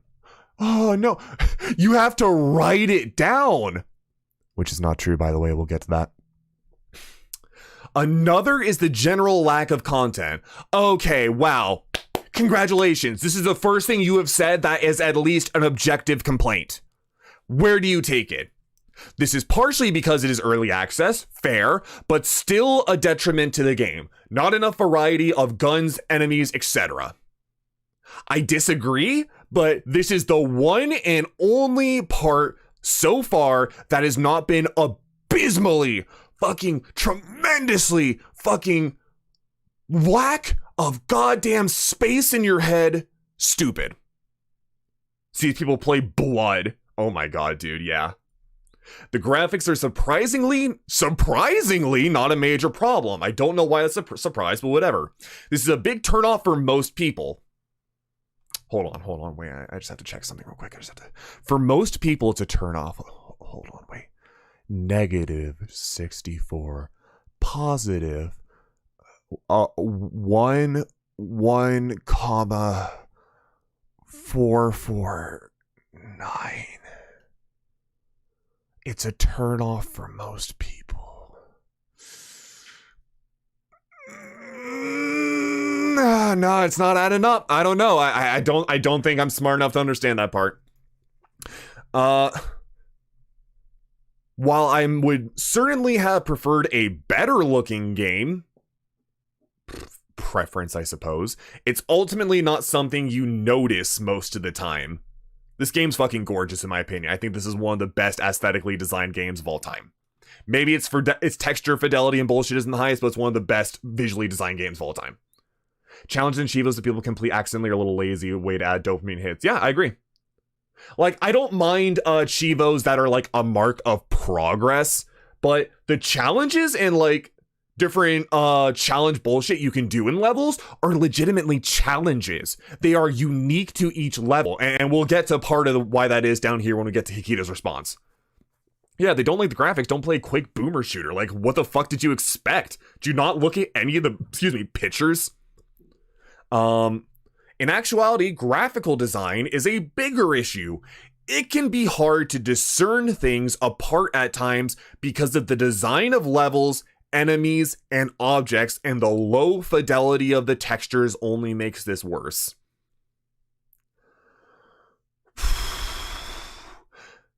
Okay. 2 things to that. 1, Hikita mentions it later, but there are literally ways to help with that. 2, that's not true. That is entirely untrue. Unless you are playing on a CRT monitor from 1997, I don't know how in the fuck you can't read the room. I have never played a game. Okay, I've played games that were near. There's not many games I have played. Not many FPS games I have played that have made each enemy distinct, not just graphically by their color palette, but as well by their silhouette. Every enemy has a different silhouette. Now, the normal shooter and Pepsi Man have the same silhouette, but that's because it's a variant. Enemies have different silhouettes, and it is so incredibly easy to pick them out.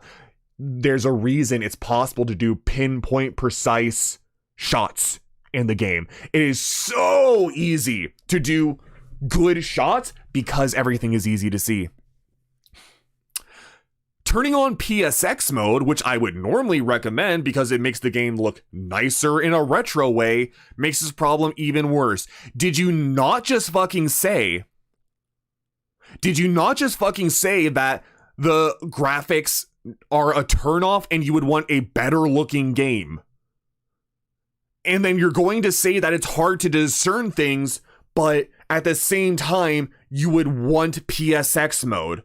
Make your fucking mind up. On top of that, yeah, the hitboxes are so fucking generous. They're so incredibly generous. My God. How do you not hit things?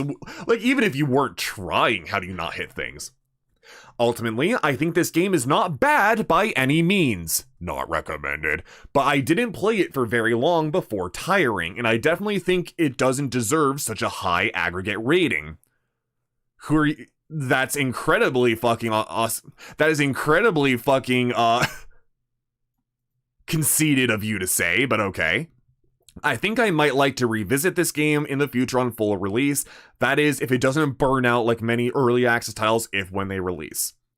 Then he does not an edit, but a postscript after Hikita's response. The fact Hikita had to type up this much should tell you how much bullshit there was.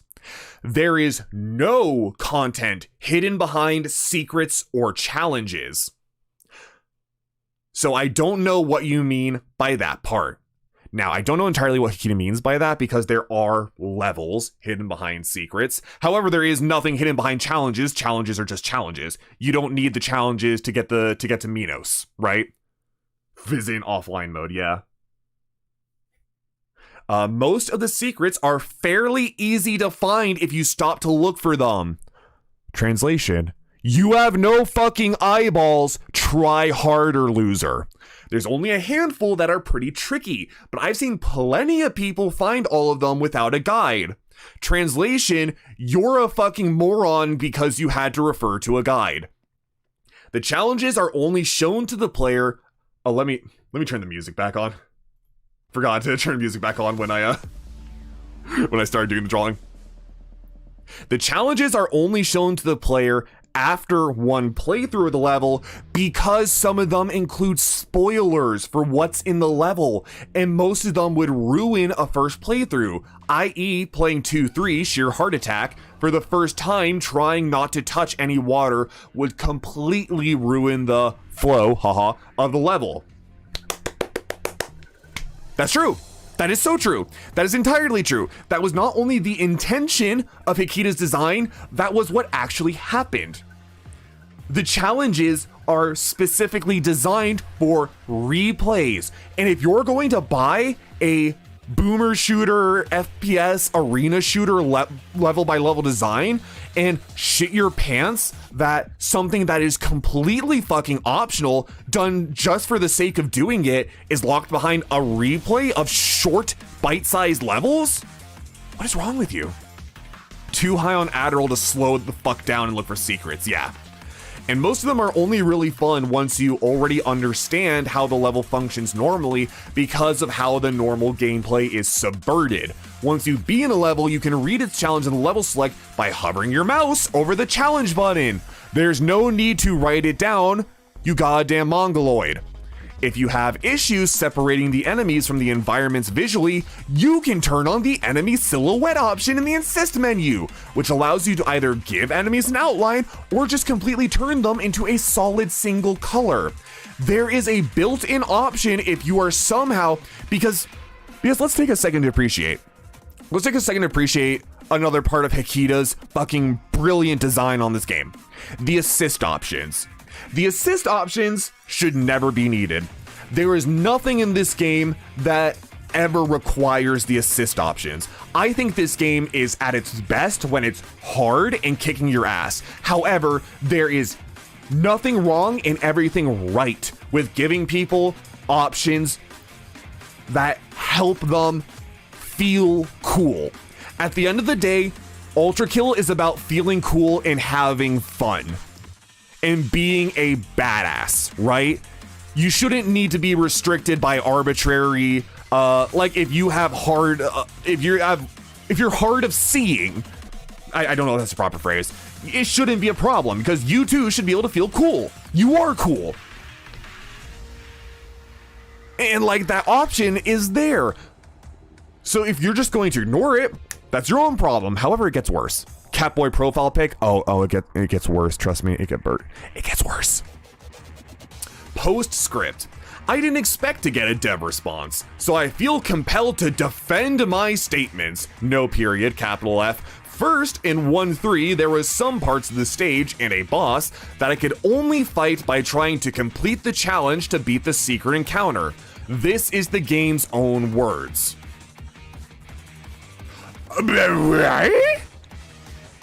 In what fucking world are you? Okay, let's dissect that for a second. What he's referring to is the swords machine encounter.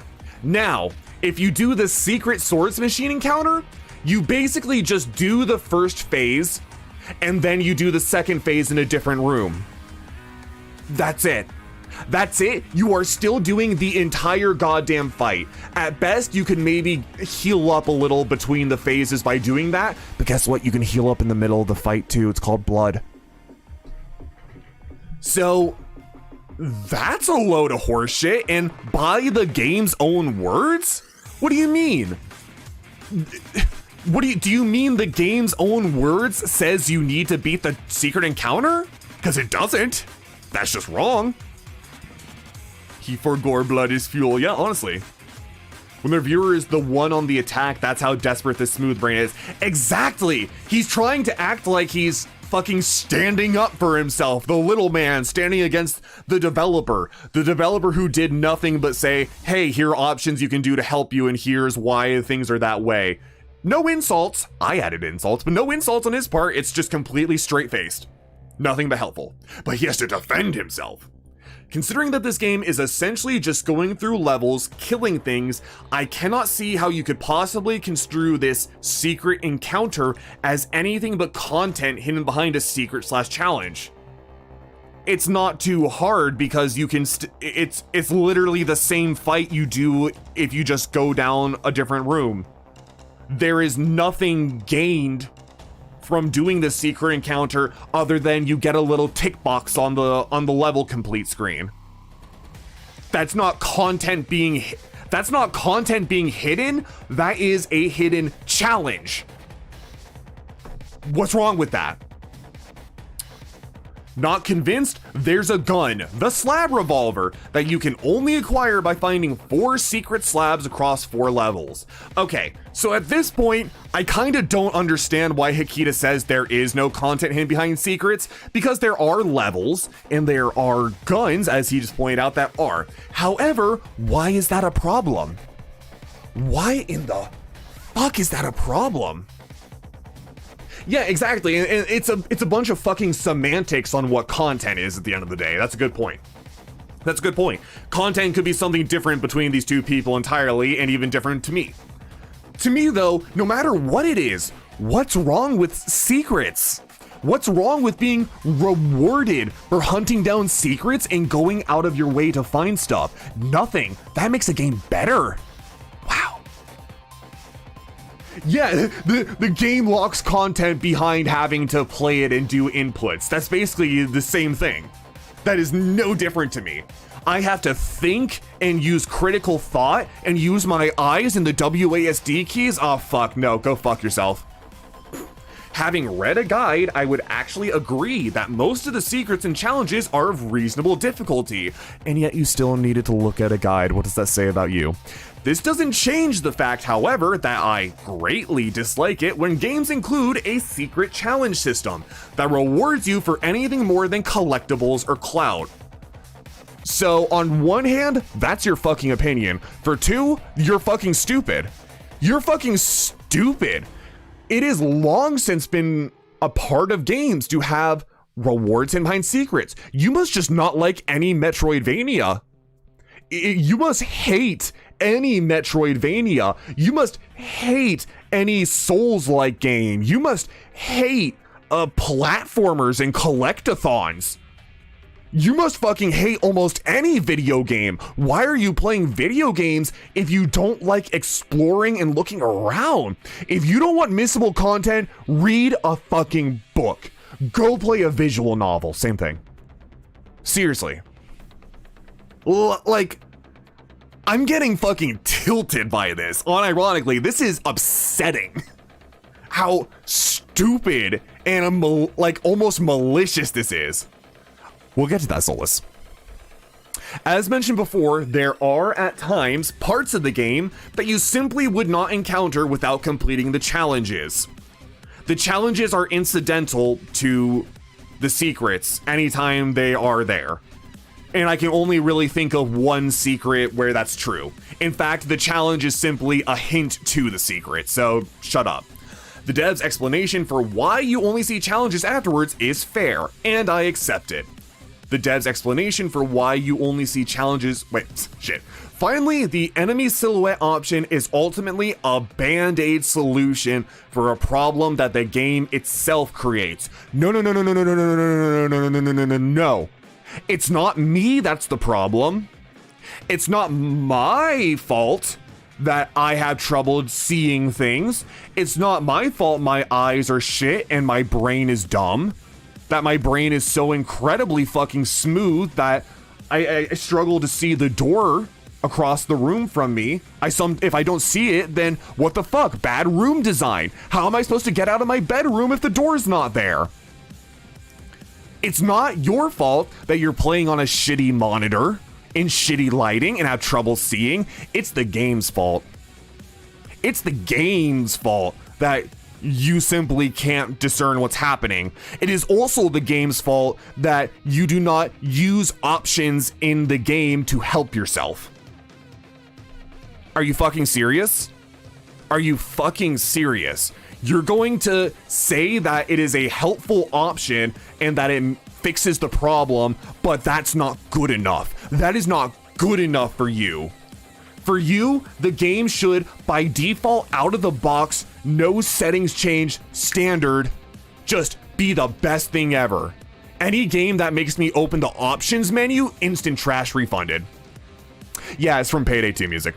What game does Mr. 2 wait for it.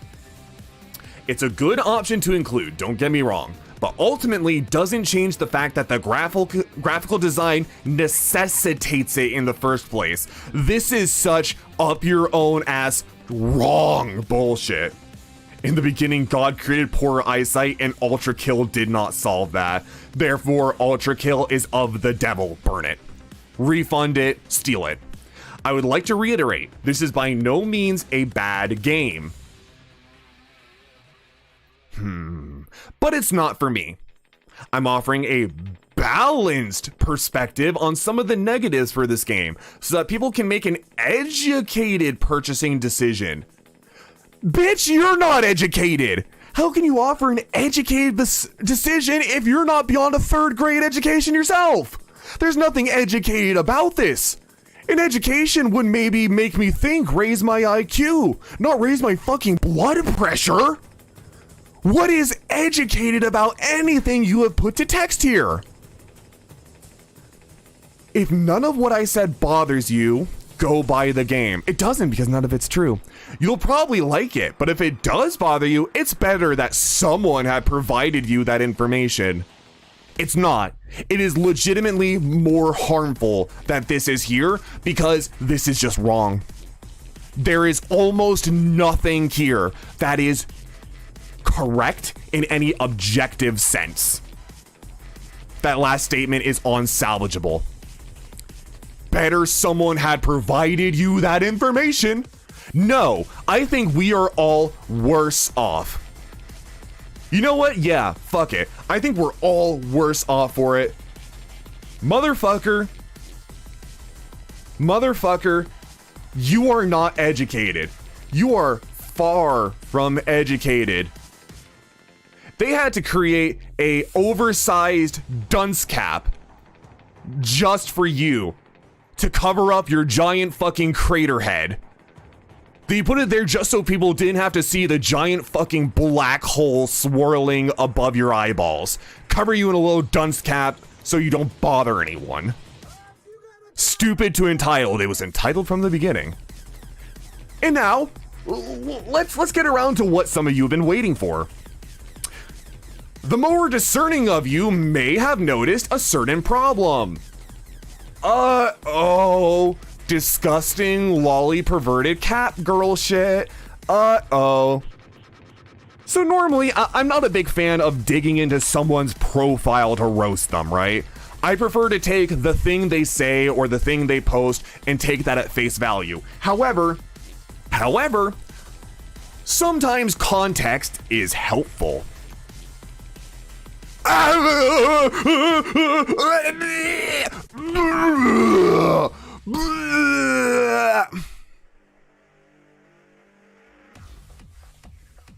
Motherfucker, you're gonna sit there and show off giant anime Nekopara cat tits on your profile and pretend for a second, pretend for an instant, anything you say matters. You're gonna be part of the anime backgrounds group and pretend anything you say matters. You're gonna set up achievement showcase to show off gigantic booba. Oh, come. It gets worse though. Completionist showcase. I'm gonna give you all a second to go ahead and name the problems that this in and of itself presents when compared to his review. Go ahead. I want to see what you guys can notice before I say anything.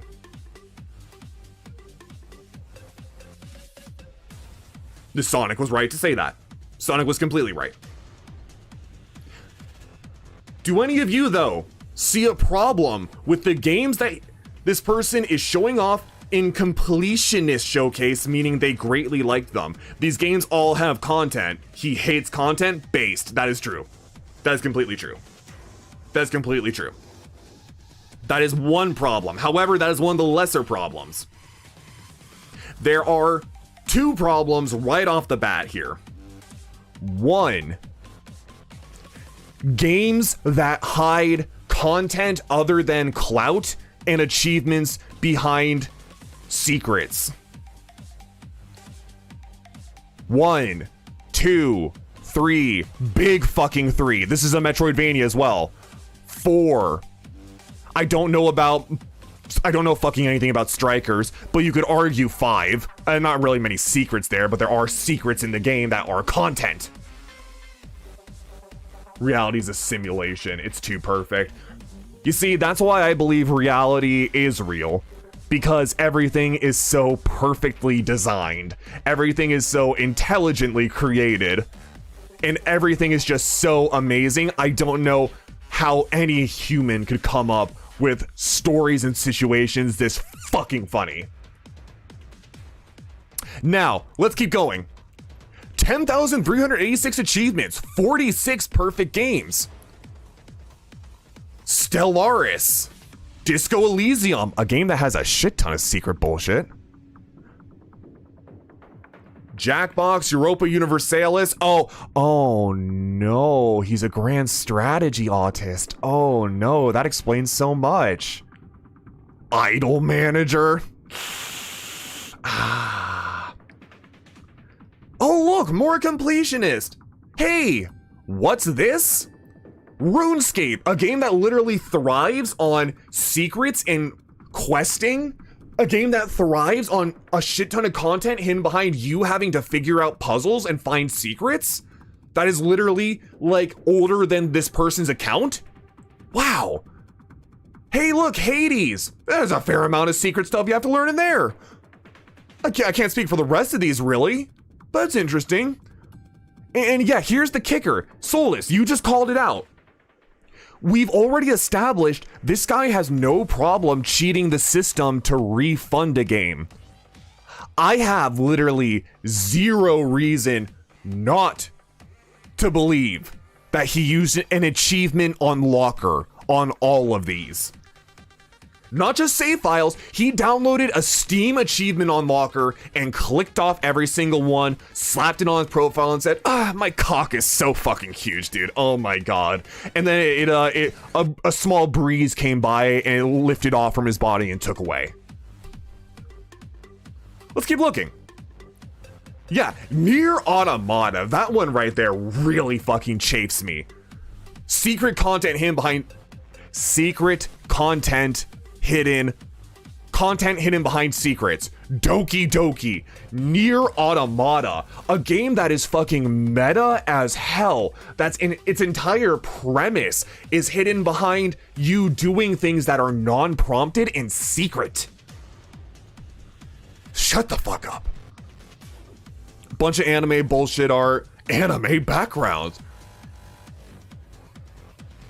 Post a positive review to get items in a free-to-play game. 1,618 items owned. Favorite game, Nier Automata. Has recently been playing Solasta, a fucking top-down CRPG that definitely has secret content. Wow. Wow. Wow. This is like, you see, this is why, to me, ULTRAKILL is almost objectively a good game.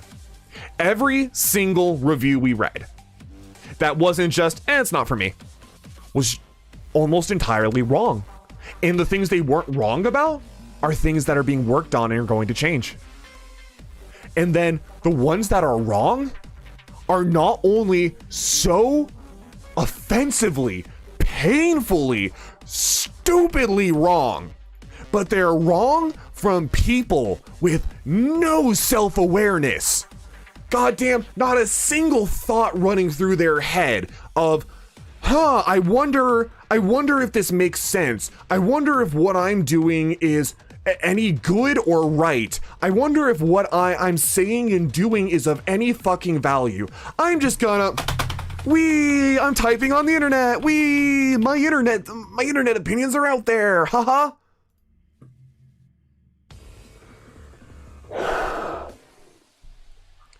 It is baffling to me how stupid some people are. It will never cease to amaze me. But it always is funny. It is always funny. I'm putting a no on it because I don't want it to show up anywhere. It is always funny, and this man is definitely a jester. On top of that, the worst offenders are always degenerates without fail. People with bad opinions and bad presentation of their own opinions are usually themselves bad people. I should know, I suck at presentations. I have horrible opinions, smiles. Oh my god. Oh my god. Oh fuck, I'm gonna have to, I just realized I forgot to record this all locally. Fuck me. Okay, well, if I VOD this, it's gonna, if I do what I want to do and turn this into a highlight, this is gonna be really shitty quality. Oh well. Fuck me, I suppose. Yeah. So, all in all to say, there is a damn good reason ULTRAKILL is as positive as it is. And yes, I simp for ULTRAKILL. Yes, I will gladly suck Hakita's ass, cock, whatever. That being said, I'm not above recognizing where things are wrong. It's just nobody is capable of doing it. Nobody is capable of saying the right things that are wrong. Nobody is able to just criticize correctly. They're all fucking stupid. And in a way, that adds a different problem as well.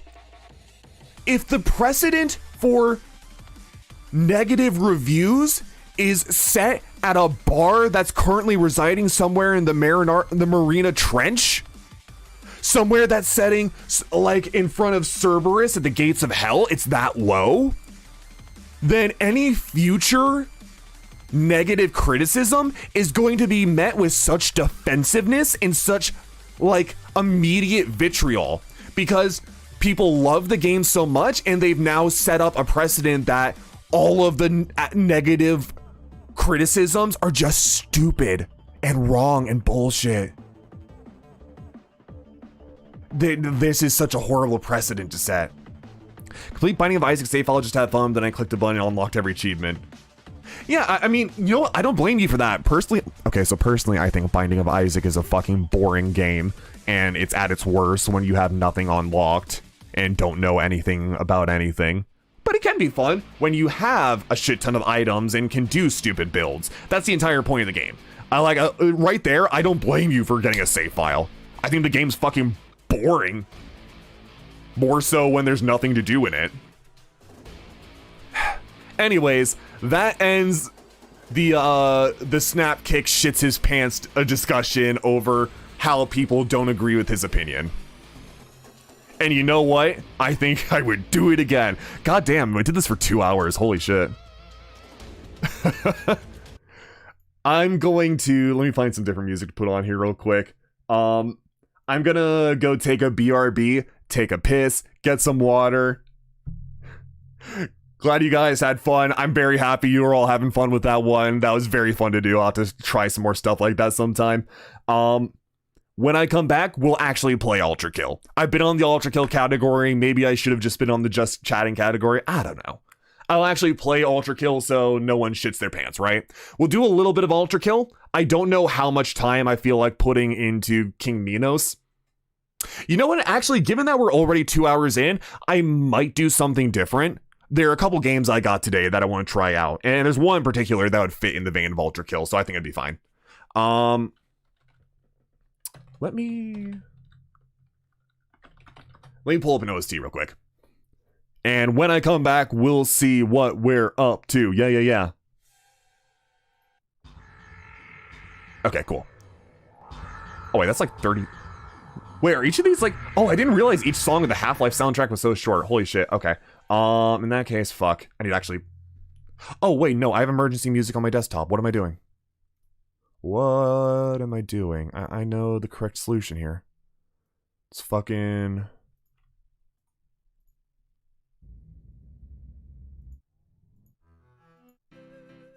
No, not Sunshine. There we go, okay. I'll be back in just a couple minutes. Stick around. Thank you very much, everyone. Be right back.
Okie dokie, hey.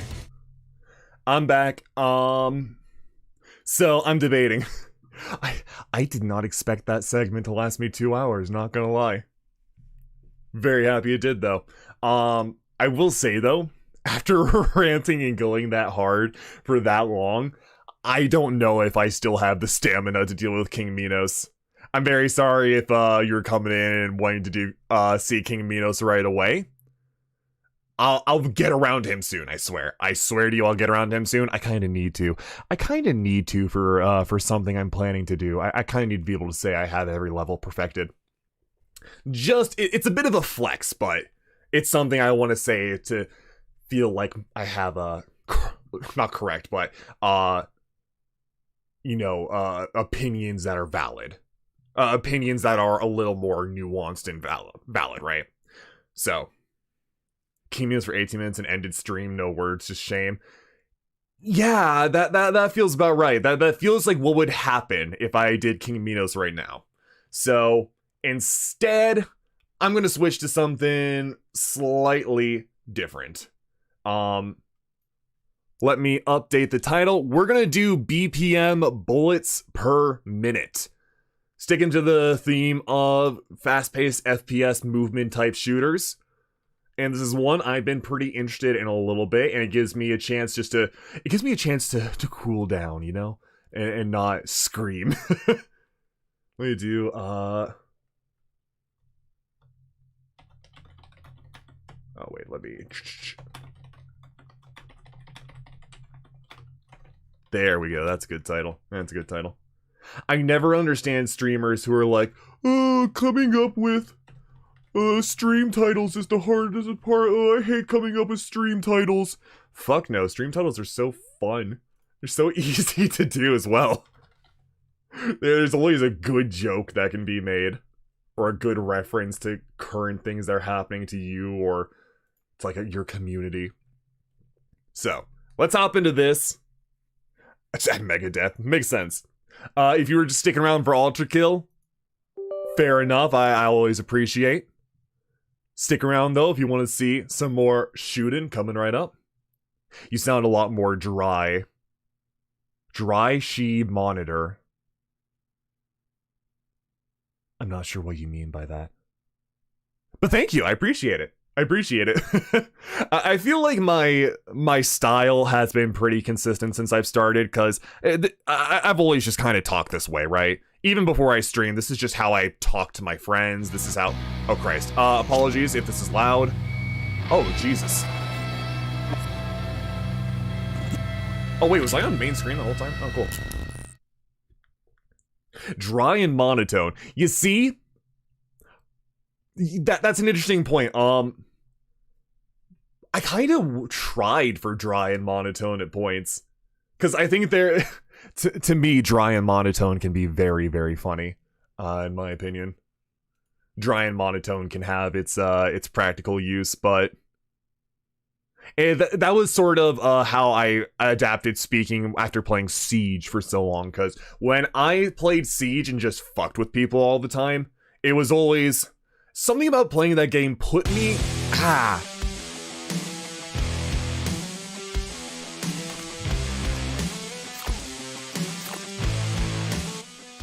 Okay, there, I can hear now. Something about playing Siege always put me in like a really laid back, relaxed mood where I would just drop all the way down here. Yeah, okay, fair enough. And I would fuck with people very, very actively without like ever changing tone. That was something that just came naturally to me, and I kept doing it because people got annoyed by it. People got fucking miffed by the fact that I just did not express like any emotion in my voice while fucking with them, and it was endlessly funny. It was endlessly funny. Okay, I want my music game to be heard, but I also want to be able to hear my own voice. Oh, and stream time? Skipped frames detected. Except you haven't marked any skipped frames, so, is stream dying right now? Stream dying for anyone? Let's see, normal. Okay, let's keep it normal. Auto rhythm, I don't know what that is. Borderless, VSync on. It's looking beefed. Huh. Yeah, it might be something about this game. I'm gonna set it to windowed and see if that helps. Tell me if windowed mode helps. Let's turn the volume down a little too. Oh, instead of like 120, there we go. Looks good on your end? Alright, fair enough. Yeah, I'm looking at it over my other screen. It looks better now. FOV is good for once. Motion blur off, correct. Asgard oh, it's like saturation of different levels. Interesting, I guess. Alright.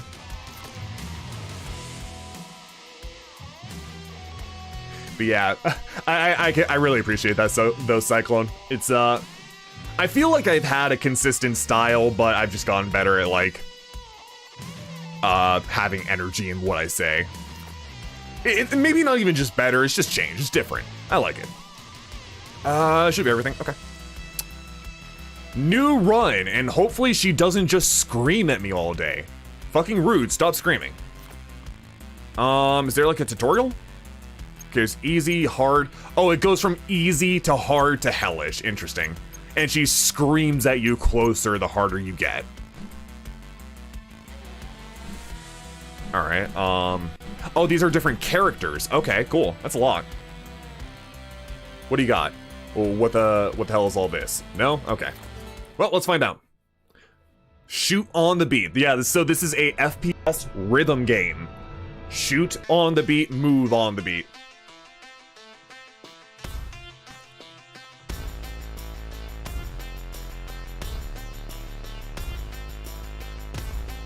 Still ultra kill? No.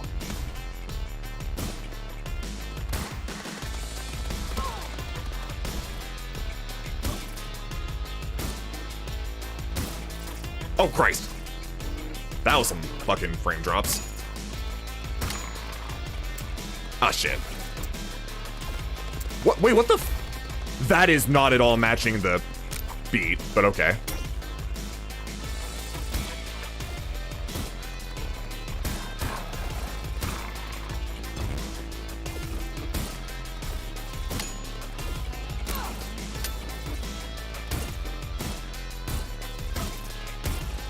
That doesn't feel like it's matching the beat at all, but okay.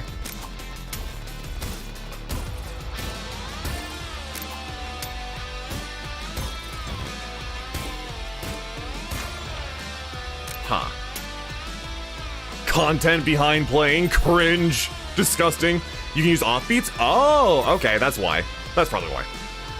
I assume each of these are different. Oh, hello. Ah. I had no idea what that was. Cool.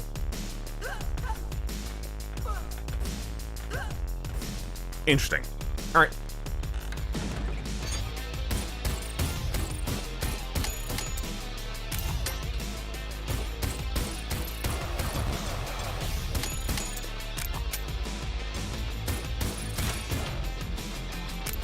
Cool.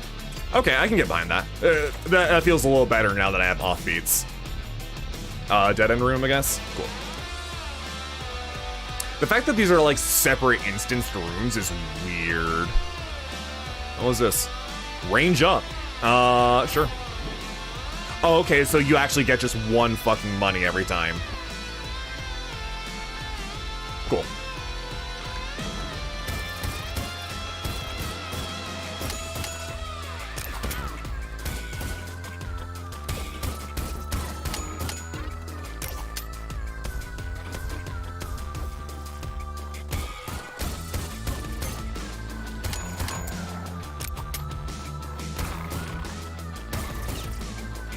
Interesting you have to be so fucking close to shoot.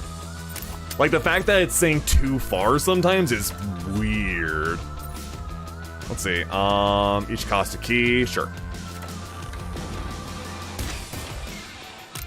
Oh, well that sucks. Ah, oh. Birdie! It's a big fucking chicken! HP would be nice, I suppose. Yeah, it looks like I have to unlock some of these others. Okay. Cool.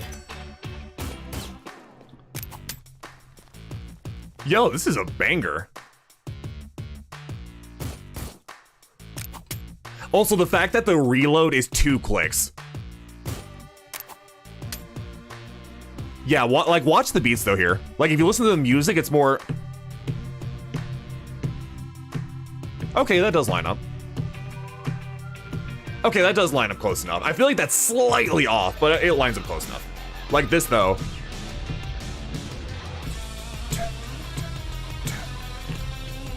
Ah, that's close enough. I don't know how to feel about that.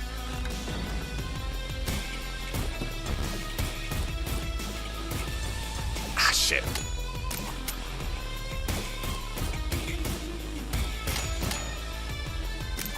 Yeah, this aiming feels bizarre. It definitely feels more like I'm, it's almost like a melee attack. Yeah, well, I'm trying, it's not that I'm trying to find it, it's just I'm trying to describe it. Oh, I don't have key, oh well. It feels like, I don't know, it's weird.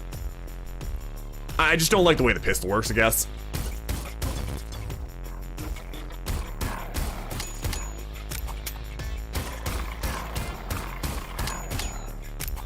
My rhythm is usually pretty good. I'm definitely rusty on my music, but I also have to listen.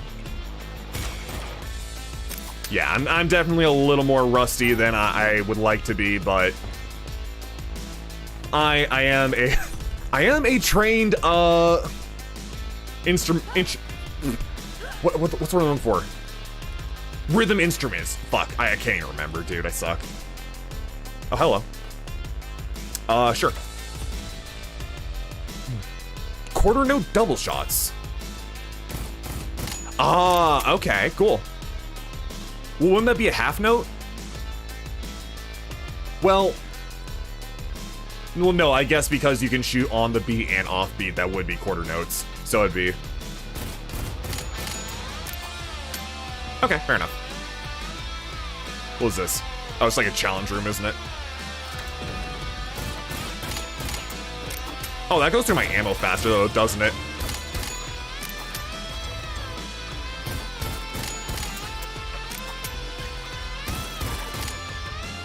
Yeah, that definitely goes through my ammo faster. I need to dash.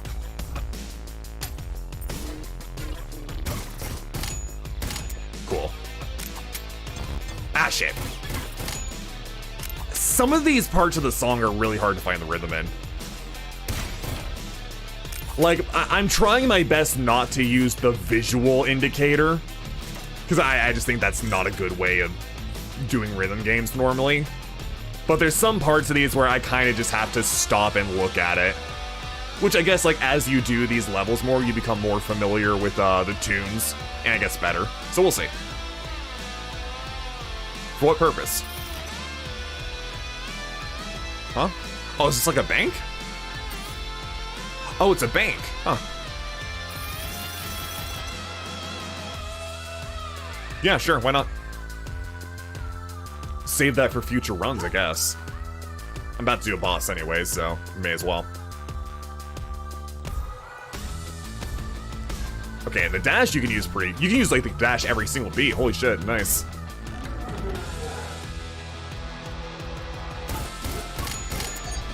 On the pickup.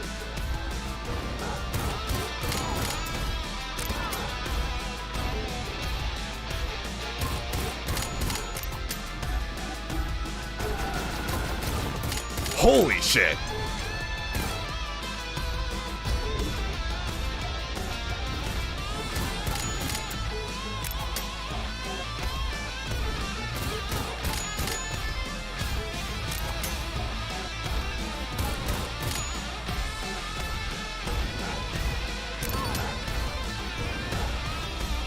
Oh, I was stuck against a wall. Okay, so he only really telegraphs that attack on the first one, and then after that you have to keep dodging. Okay, this is insane. I love this.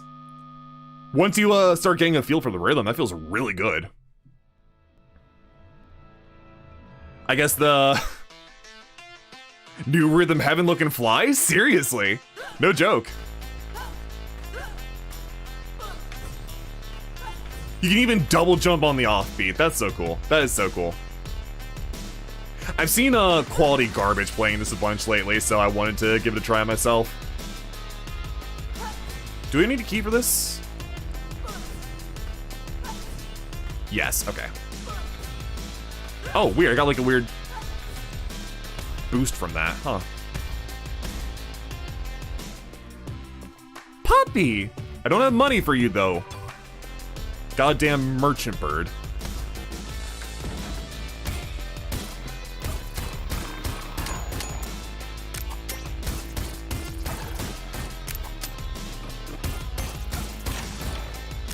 So one criticism I did see point out about this game as far as rhythm goes is you got 8 shots on the pistol.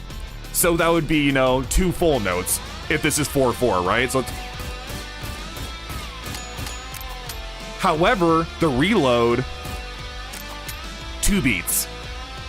That...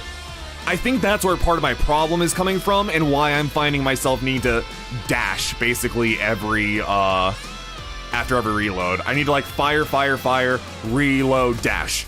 Because I need like 1 extra beat filled to find the rhythm again.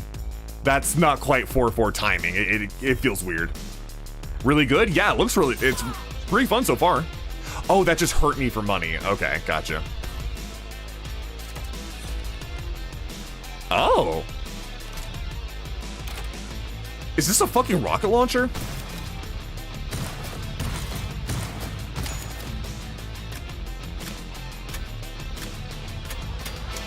Okay, and you can...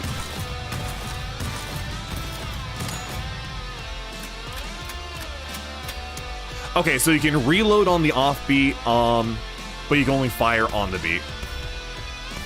Wait, hold on. Puppy! Do you just sell health? Huh. Okay.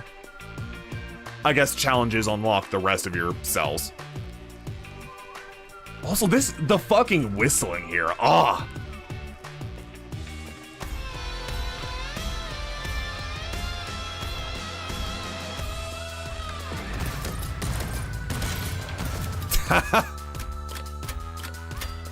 Oh, okay. Well, I might be a little OP now. Fucking rocket launcher. We'll save that.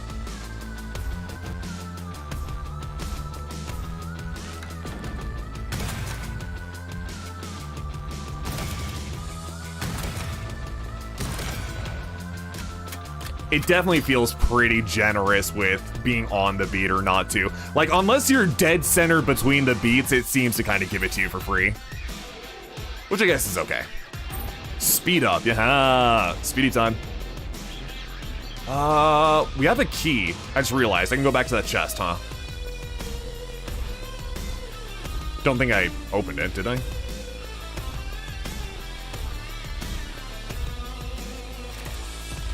Cool. I kind of wish I could hold 2 weapons at least. But we'll see how that pans out. Depends on what the other weapons are, I suppose. Wait, no, been here.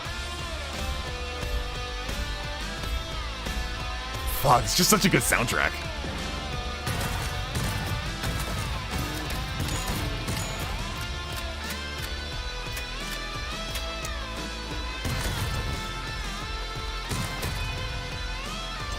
Oh, come on.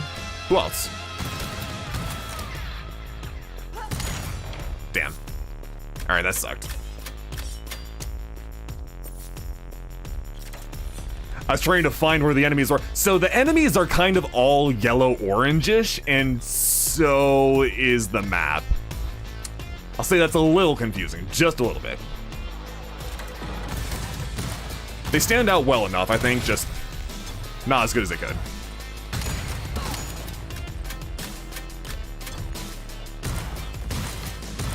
Oh, I suck.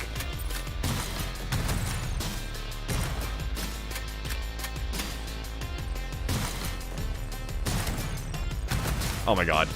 How do I deal with these small guys?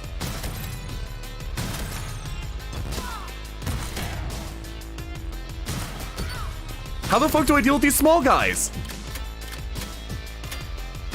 Okay, well, I guess that works. Oh, shit. Christ. Okay, rocket launcher, not good against small flying enemies. Gotcha. Better be worth it. Fuck. Alright. I need to go back and pick up that health before I do the boss.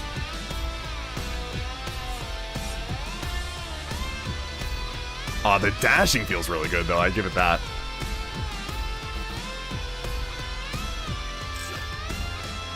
And it actually makes traversal pretty quick, huh? See, Draugr again? Yeah.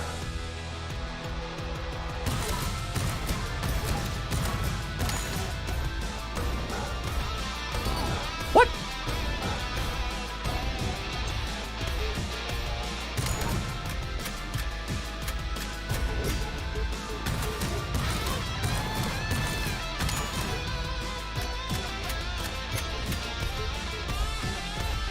Oh, Christ. Oh, wow. Okay, well, rocket launcher OP, sure.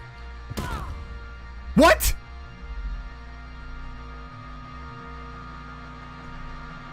Really? Really, is that what you're gonna do? Yeah. You're gonna fucking do a desperation attack as you die. Okay. Bitch. Fucking bitch. Fine, let's go. Play me. Christ. Nothing in this room? Alright. I love that the music only starts once you start.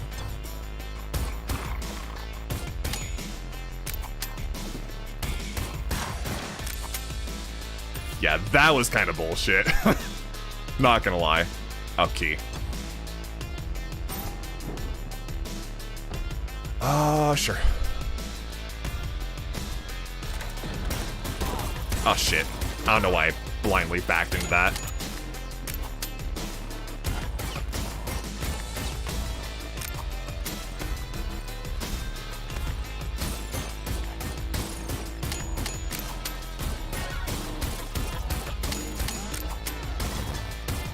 Shit.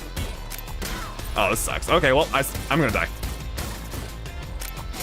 Yeah, no way I'm alive here, fuck.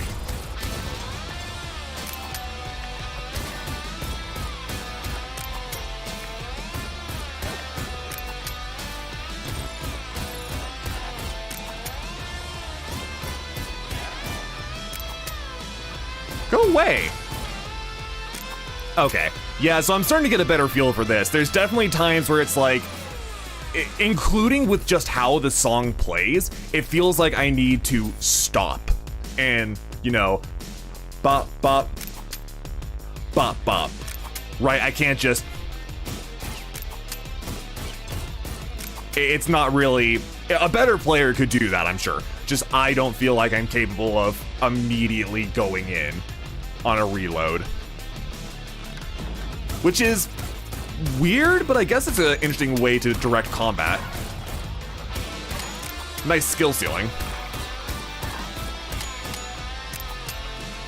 Which makes the skill floor, oh my god, the skill floor is not friendly at all. And this is on easy mode. I'm dreading what hard is like.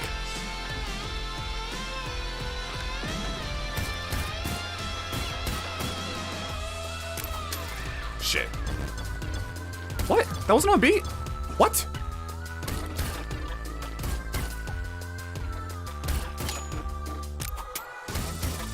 Goddamn spider shits. Go away. Go away. Fix off, motherfucker. Reload!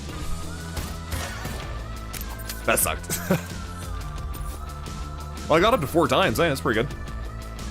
What are you? Damage, yeah, totally. If I can just get straight damage up, then it probably doesn't even matter what gun I have, a set of preference.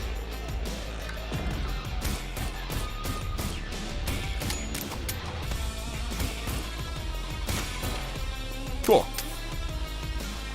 Alright, I actually made good use of the dash there. I think I did it kind of blindly, so it's probably a lucky on beat, but whatever. I'll take it. I don't have a key.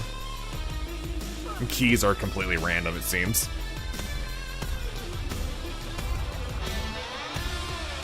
Oh, this song is such a banger, though.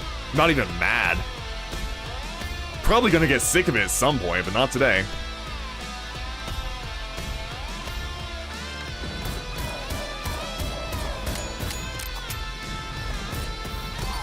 Oh, I can jump. I can fucking jump. I don't know what came over me that I just didn't even consider that I could jump and that I should try to iframe through it. The dash does not have iframes. Gotcha. Something fucking stupid overtook my brain there. Explosive Asgard. Oh, great. I love when Asgard's got explosive fucking diarrhea. Oh, they all drop bombs on death. Fuck me.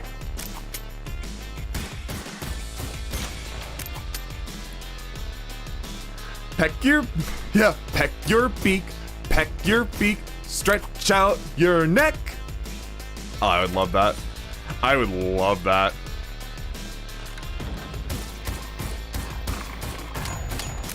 Oh shit, was that one of the bombs? Ow.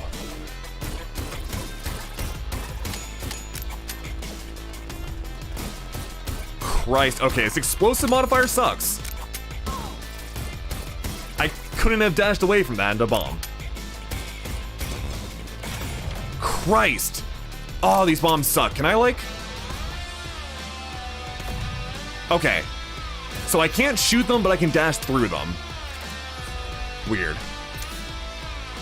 Oh, no, it's money for pain, no. Fuck.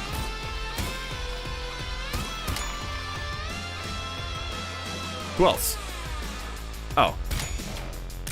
Okay, clear. Yes, shut up. Yeah, I don't have key. Shop? Yeah. Huggins, I love you. Oh, I need... Oh, whatever. Take what I get. God damn, I love that song.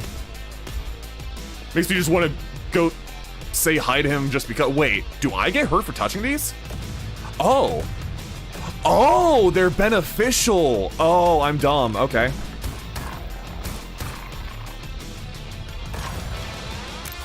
Okay, they're completely beneficial. Gotcha.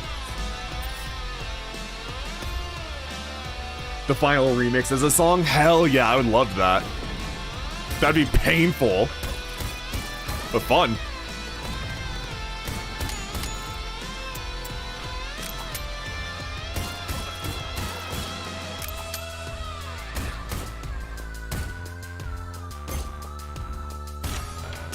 I also enjoy that the gun sounds more empty the more you shoot it. Yeah, and the last two shots both have a distinct ping, so you don't need to pay too much attention. That's really nice. This is locked, right? Yeah. No idea what the library is, but I didn't get a key, so whatever. Oh, Christ. Oh, shit. Okay, you know what? For some reason, I didn't think he'd have another attack. Not sure why. If I had one more opal, I could buy the other healing item. I don't... Is it an opal? I don't know. I feel like it's probably called an opal. It just seems right. Ability up. I don't even know what the fuck my ability is, but sure. One shot Andy. Hell yeah. Oh, in a different room.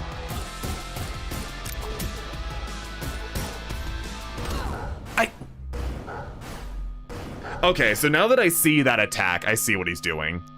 That's kind of hard to read as a new player, but I guess now that I see it, I understand. Dark! Oh, great. We're Doom 3 now. Hell yeah. Puppy! Oh, and you have new items now, huh? Reload empowers next shot. Oh, it's literally called Fluffy. Just like you, my king. Mwah. Orb.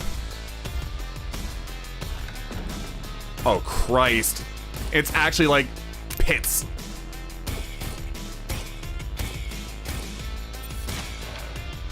Oh, it's like actual ass pits. Oh, I hate it.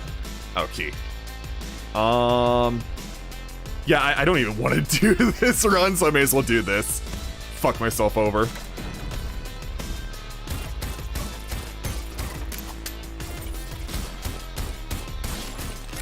Ah, shit. So that's where those guys come from.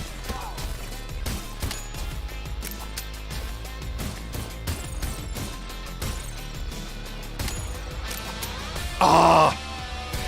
When it just lines up. When the game just lines up the rhythm. Or you line up to the song. Ah, shit.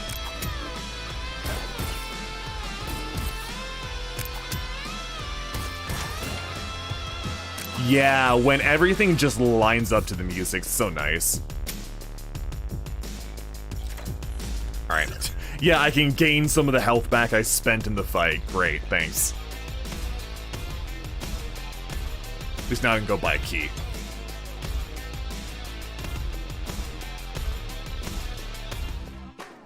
Well, actually... Look at him fucking jam! You go, King. Ah, whatever. That's 7. I could have bought that, but oh well. Door this way.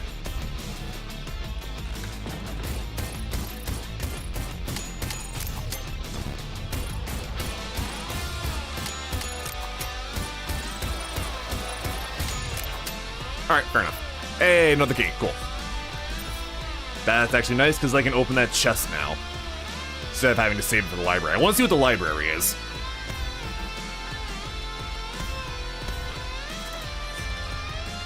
Oh, hey, that again. Cool. Well, that kinda sucks, but we'll see.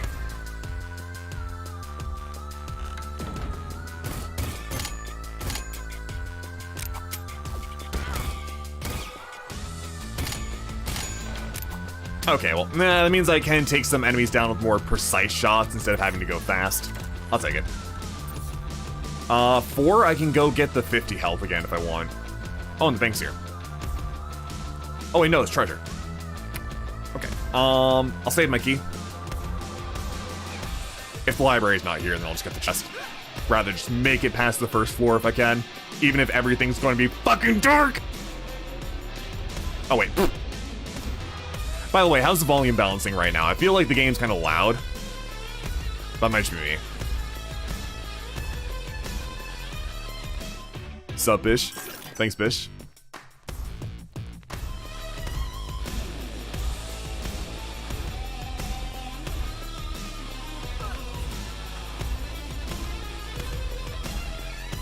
Feeling good? Alright. Wait.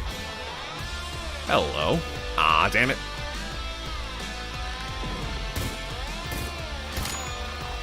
Audio's good? Cheers.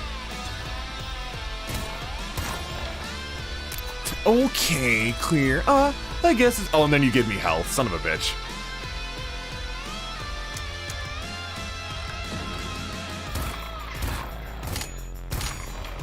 Cool. Alright, I can go slap that down on the statue on the way back. Where, you won? Okay, no, I don't care about ability, because I only have dash, I think. I think that's my ability. I don't know. Oh, Christ.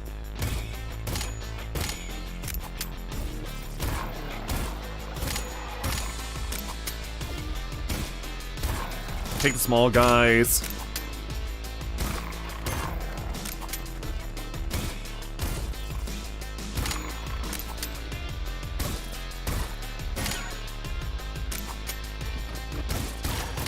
Hell yeah, okay. And when I get a bigger guy, I can shoot a little faster, take him down better. Cool. Money! I fucking love money!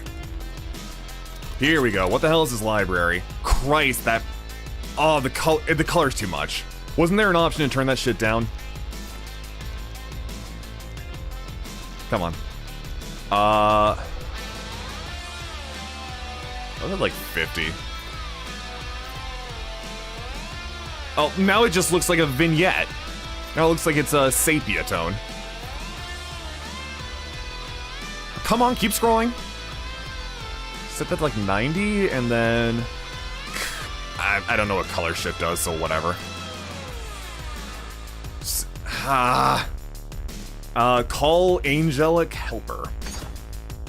Use your ultimate when charged. Oh, okay. I got a fucking ultimate, cool. No. Guess I can upgrade ability now, if that's the case. None of those... Yeah, those statues do not stand out, my god. Kinda have to hunt for them, especially when everything's so fucking red! Hey, Bish.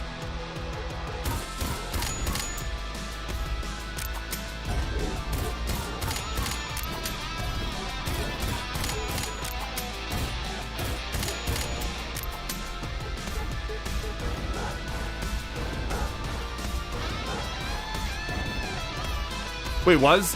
One of the... Oh, it was high legs, that's where the attack was.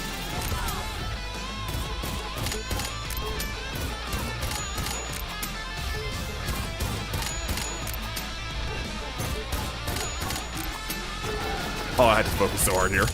Holy shit. No, no.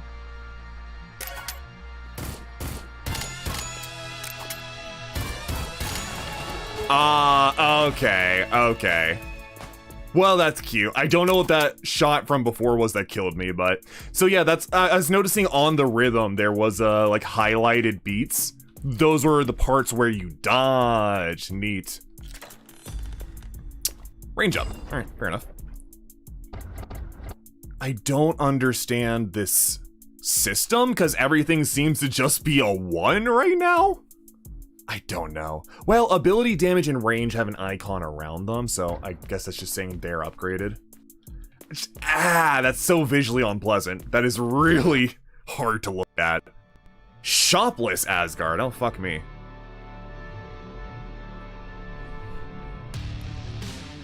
Oh, hell yeah, though.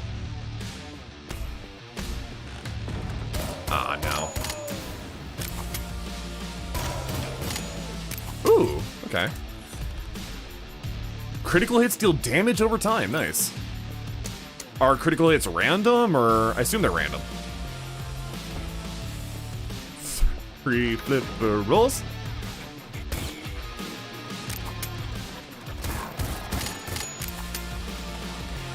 Like, I have an okay time finding... Shit.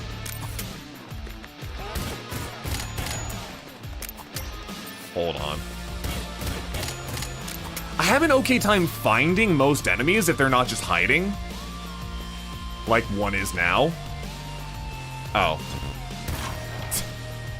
And then I messed up because I took so long to find him. Okay. It's mostly just kinda ugly, painful to look at.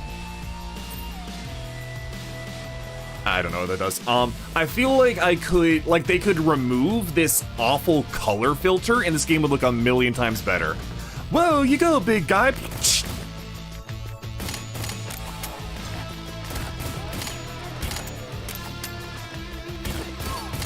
Right, fuck. Hexapod, look it up. No. Damn it. All right. So what are the challenges? I thought that said retard run for a second. I was gonna be like, oh my god. For you. Stretch out your neck, but fuck, I want to play Rhythm Heaven now. I just want to play Rhythm Heaven. Interesting. Nidhogg on hard, get 2,000 kills, 100 coins in the bank, 100 coins in the dish. I don't know what the dish is. 1,000 coins in the armory. Game with odor to unlock. Interesting. I just like that she screamed. She's just fucking screaming. Good on her. Yeah, I think I'm gonna set this aside for now, just because this is something I'll play more on my own time. I wanted to try it on stream. I always like to try a game for the first time on stream just to see how it is. This one's hard for me to commentate on, and it's a little garish. It's a little garish. I don't know if it's an enjoyable viewing experience. I'm not gonna lie to you, I'm really fucking hungry. I am really fucking hungry. And I don't know if I feel like starting up something else right now. So I do have KH to get back to, I do have Deus Ex to get back to, ULTRAKILL obviously. I think I might just leave it there for the night. I might work on just highlighting the earlier section. Call it a day. Either way, this was a very fun stream. This was very, very fun. I really enjoyed I really enjoyed ripping and tearing for once, because I like being an asshole. Believe it or not, being an asshole, that's pretty fun. It's a good time. Let's see if anyone else is playing Ultra Kill right now. No one's playing Ultra Kill. Okay, is anyone playing BPM? Yeah, you got some people playing BPM. Ooh, someone doing speed runs. Hell yeah. BPM speedrun sounds cool. I'm gonna... Oh, yeah, here we go. Here's the speedrun.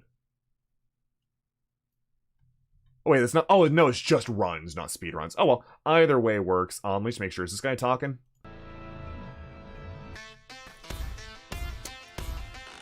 No, okay. I want to find someone who's at least, like, talking. Okay, this person has a face... I just want to find someone who speaks, is all. Shout out to all my streamer pals who stream without a mic. You're not good raid targets. Either way, that's me for the day. Thank you very much to anyone who's come out, hung out, talked out, shit out. Thank you for any follows. They're always greatly appreciated. Check the Discord or follow on Twitter if you want to know when exactly I'm streaming, see what we're up to, come hang out. I'll be back tomorrow or the day after, probably Deus Ex, maybe Ultra Kill. Yeah, I got a bunch of stuff I want to get around to, so we'll keep working on that. I'll see if I can highlight the earlier parts of the stream tonight, and I'll catch you all later. Take care.